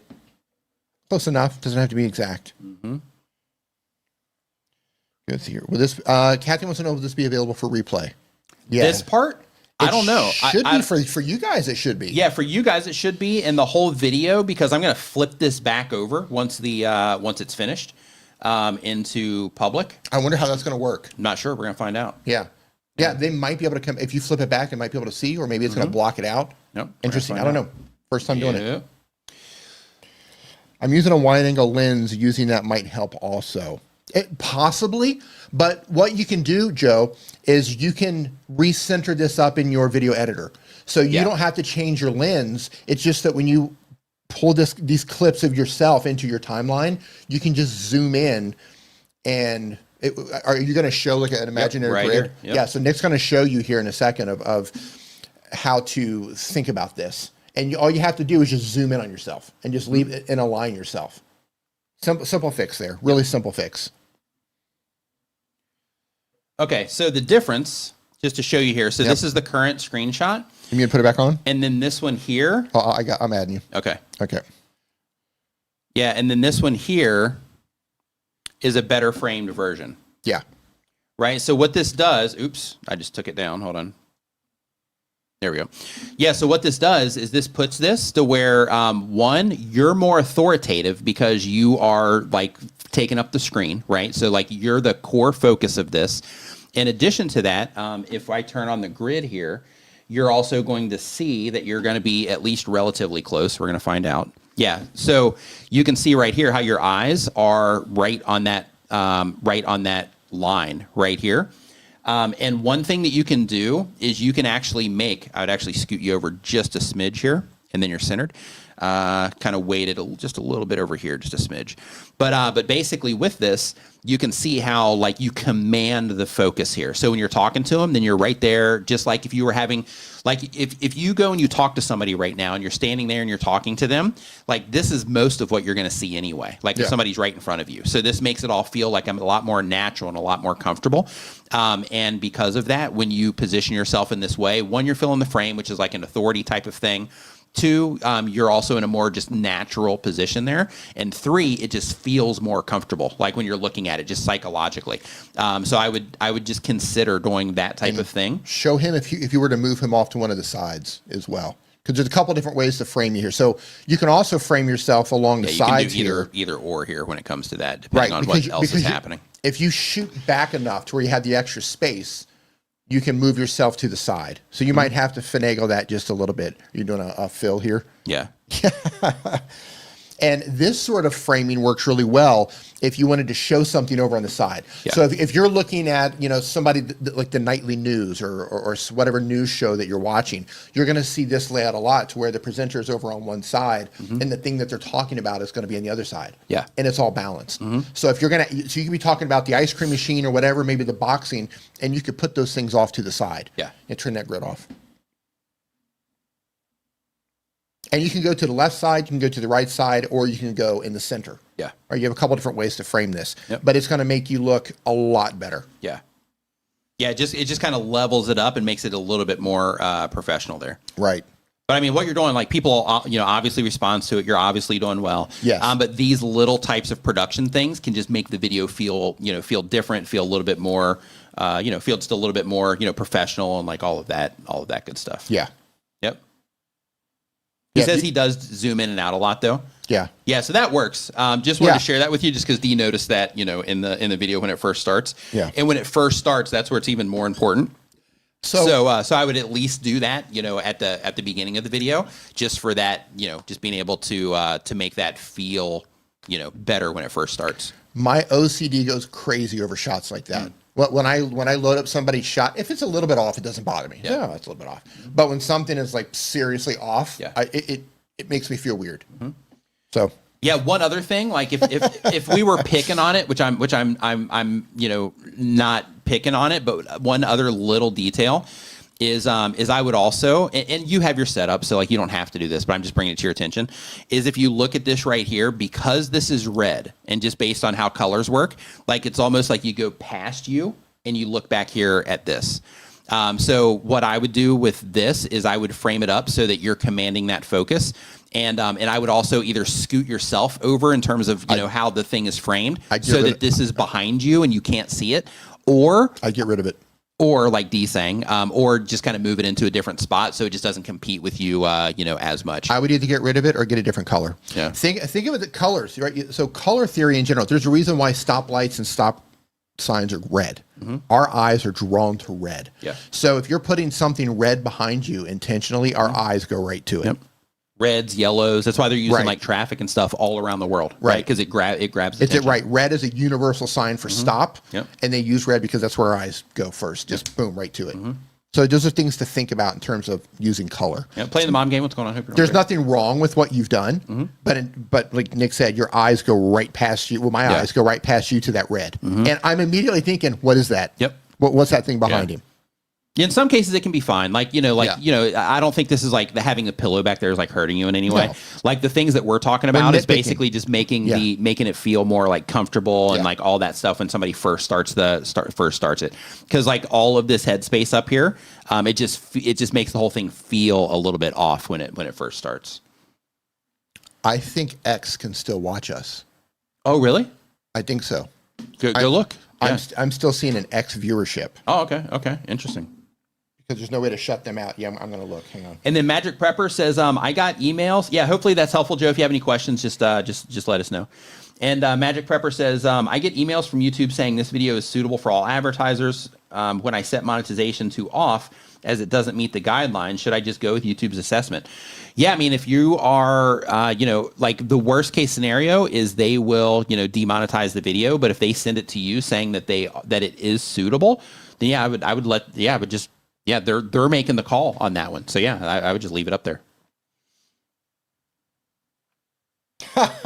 Yes, they can see you on X. Oh, can they? Yeah. Oh, okay. So that's good to know.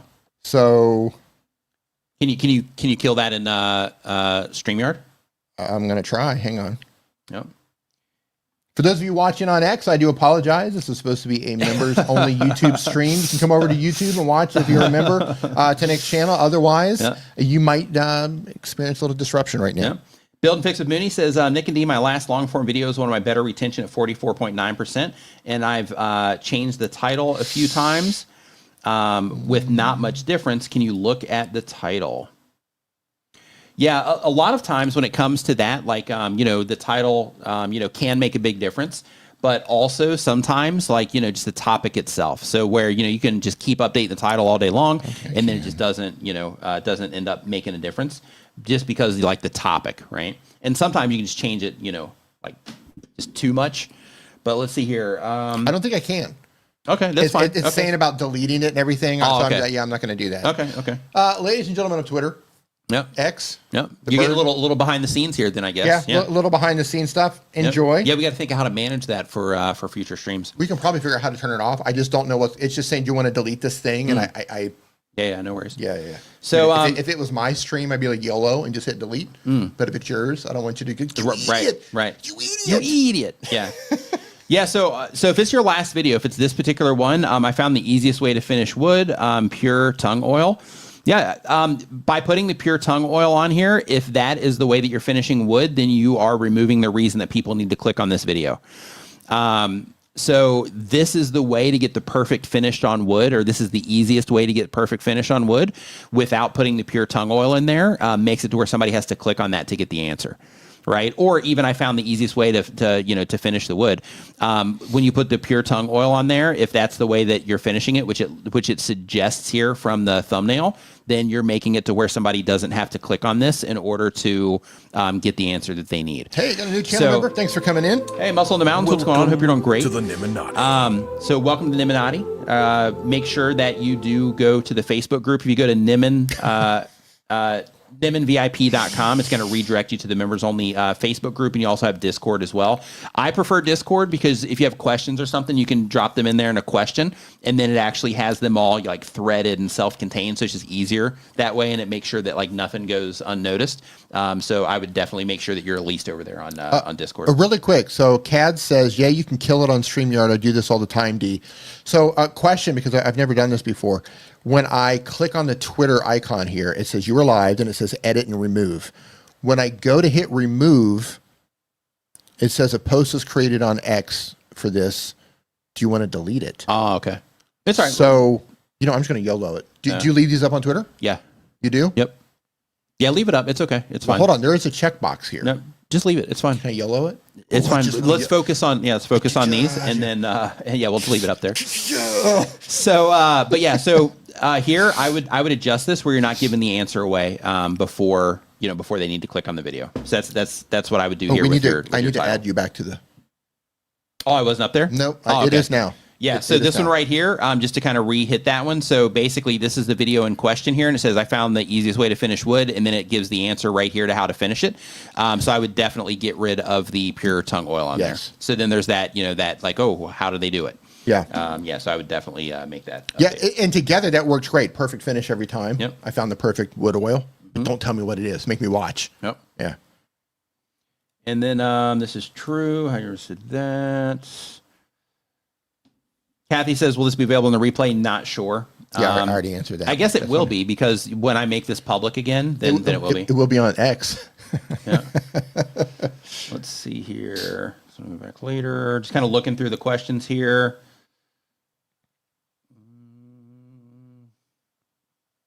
Muscle in the Mountains. We are pulling up channels. If there's something you want Nick to look at, let him know. Thirds. Find it manually. Thanks. Remove the tongue oil. There you go. Okay, that has to be one of the best roll of thirds demonstrations I've seen. Awesome, Nick and D. Thanks, Shark Scrapper. Appreciate that. And I think, let's see here. Beanie says, I can't bring myself to call it. I call it Twitter all the time. I don't have kids to take care of. See, I recently found an old video of mine, first introduction to YouTube channel, but I never uploaded it. Quality was bad. Nice. Let's see here. Twitter for life. That's what I'm talking about. Okay, yeah. So it looks like we might have gotten the questions here. Okay, yeah. So Muscle in the Mountain says, please do. Even my great performers are still hockey sticks. Any suggestions? Yeah, well, if they're hockey sticks, then that's going to come down to the the videos themselves. So here, let's take a peek. Let me show it. I'll load it up. Yeah, I'm pulling it up. I got it. Okay, let's see what you're doing here. Oh, muscle cars. Nice. Yeah, so here, right, like you said that the these are hockey sticks. So people are clearly clicking on some of these. And one thing that I do want to bring to your attention here, and I think we've mentioned this before, like when I've done channel review streams from home. I think I've pulled this up before, and one of the things that I mentioned is things like this, where you have for sale at like TPI Customs and Classics. Like with these types of things, like you lock it down to where people have to know about some of these things in order for them to be accessible. Where on this one, and in here you didn't do that, and it's still underperformed. But here you have like classic car show over 120 cars for sale. This is extremely general in terms of like anybody into classic cars can come here and just kind of oogle at the cars that are available here. So that's a good example of just kind of broadening it up a little bit so that it can be of a higher amount of interest to people that are just interested in classic cars in general, instead of locking it down into these areas. I have Yeah, go ahead, Dave. Oh, I was going to say about your thumbnails. Look at the difference between, and I don't know if you were listening, we were talking about the color red behind Joe's head with the pillow, but I want you to look at the difference when you have, go down to line 3, look at the green and the blue cars with the red text, and you see how the text shows up, right? That red commands your attention, and the car gets attention. But look what happens when you use red text with a red car. Your eyes are not really sure where to focus because red's pulling your attention in two different directions. So I would recommend, if you're putting a red car in your thumbnail, to change the text to be a complementary color, or rather a contrasting color to the red. So your eyes aren't fighting for attention.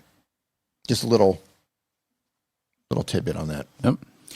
But yeah, other things too is like when you do things like this, like biker, church car and bike show, just looking like, I don't know, if you have other videos where you're on bikes, it looks like mostly focused on cars, so it's fine.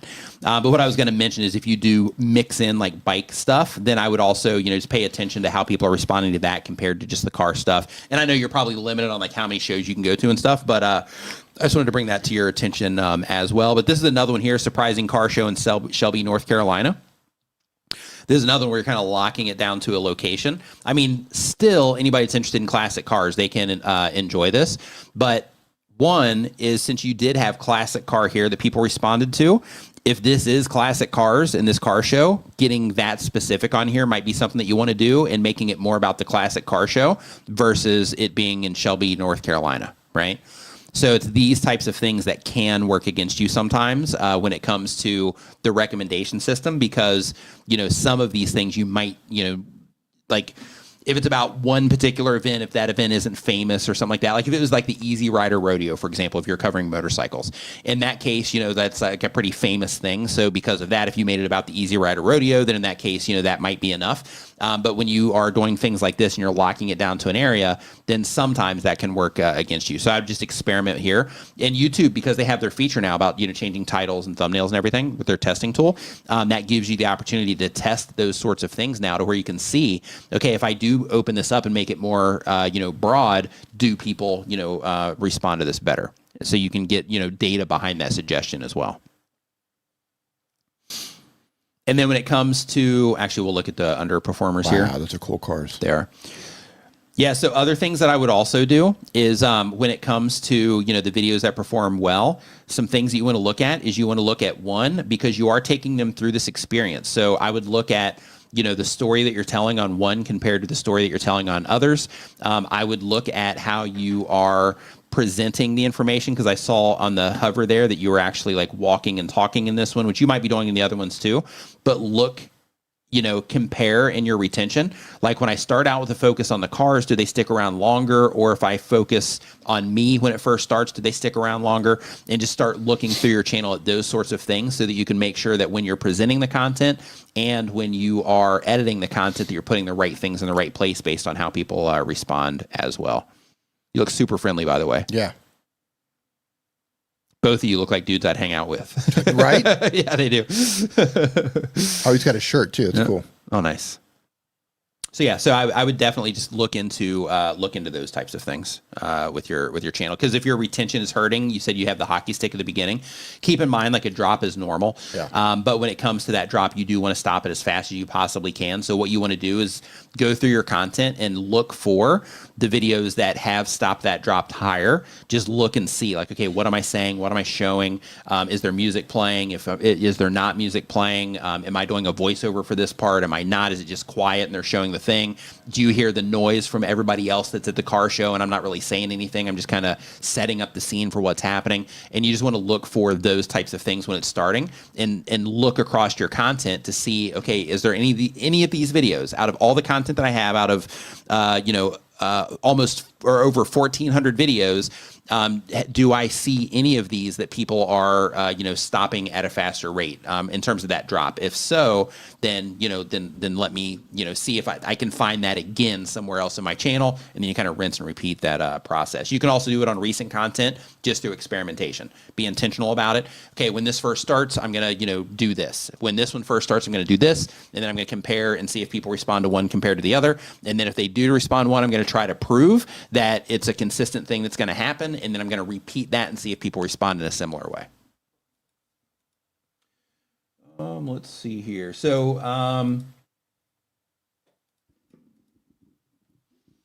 Shark Scrapper says, I made a math mistake on a recent video. One of my viewers caught it. I thanked them and sent them a Durkin's gift card.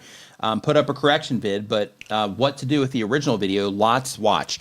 So in that situation where you make a mistake, all you have to do there is just update it in the pinned comments. YouTube also has the option as well where you can make corrections in your videos. So you can also use that in order to kind of express that without having to make an entirely new video about it. When it comes to that sort of thing, another thing that you can do is when you make that mistake is if you did make the video about it, which you said that you did, then you can just put a little card at that moment that you made that mistake and just, let people know that, the actual correction there. Lots of different ways to fix that problem. But if you did make that video, you can also have a card that's not just, the text information, but it leads to, that video. Did you take this out of member mode? No. Okay. Okay, let's see here. Kat says, I'm planning to make weekly or bi-weekly YouTube groups in Orlando, Florida. Any members here from the area? Just down for a coffee and have some accountability partners. Love it. Yeah, I love the idea of accountability partners. I do too. Yeah, I think it's important. Yeah. Kat, why, I'm curious why you think you need an accountability partner. What is it exactly that you're looking for in an accountability partner? Are you looking for somebody to brainstorm with? Are you looking for somebody to be like, hey, did you upload that video this week?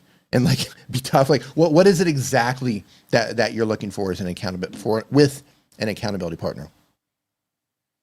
Because I see that used a lot. I see that in Reddit, I see it in Facebook, just accountability Brian partners. G and I did that for a while. Yeah. Yeah, to where we just hit each other up. Hey, you working on a video? What are you working on? Right? Because you know how it is. Like, when you're doing a lot of stuff, you're like, hey, I'm working on this, and I'm working on this, and I'm working on this. And you forget. And then you're like, okay, well, I'm not spending as much time on this as I should. And then when you just get those little nudges out of nowhere, it's kind of like, oh, that's right. I need to focus back on that. Yeah. Yeah. Ball. So, right. Yeah. So it just makes all that stuff a lot easier. A lot of times we're juggling a lot of stuff. Yep. Tish says, I need the same thing. Sadly, I'm near Austin, Texas. It says brainstorm, discuss, and eventually flaws on channels, package ideas, more of a brainstorm group than actual accountability. Yeah, it's nice. There you go. Every now and then where we're at, because we're in Chiang Mai, so every now and then they do meetups here where people do a similar thing. It was a lot more consistent before, the pandemic and everything, but now it happens occasionally, but it's pretty cool. I try to go to as many as I can. Unfortunately, the ones that are happening now are happening on Saturdays. Right. So I can't make it to those, unfortunately. We could take the stream there. Do it live around all the people. Right. That might be kind of cool. That's actually that might be kind of cool, and like bring people in and talk to them, and like hey, what's going on? Yeah, that's actually interesting. Tish, what do you need in an accountability partner? So Cad just broke it down perfectly, and so I understand his needs. What are you looking for, Tish, specifically? Yeah, that'd be fun actually doing a live stream out and about. Mm-hmm. I would and it's all YouTubers, right? Mm-hmm. Yeah, that'd be awesome. Shark Scrap says, I'm trying to put together a YouTube club here in Western North Carolina, but so far all the other YouTubers are real estate agents, so it might be a tad competitive. Yeah, it might be.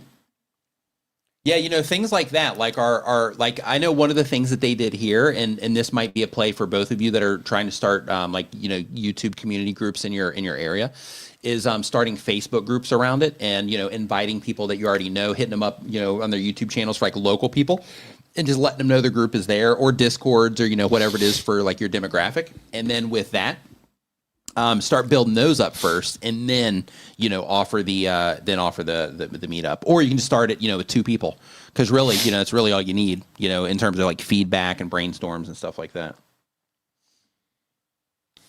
Okay, yeah. So Tish didn't answer there. Hey, Nikki. Okay. So we are at the stop time here. So one, appreciate you guys for being members. Yes. If you have any questions, we're gonna do this again. Also, we're gonna try to make this like a regular thing at the end of streams. So we're gonna see what happens when I flip it back to regular.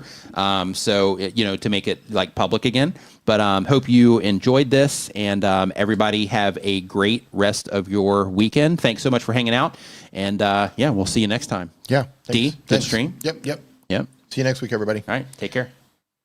Yeah, and if you guys have any questions, really quick, Also, if you guys have any questions about any of the stuff that we talked about, any of the recommendations that we gave during the stream, anything that we talked about during this member stream, whatever, feel free to drop it into the Facebook group or the Discord as well, and then we will get you covered in there too. Thank you. So have a great weekend. Yep. Cheers.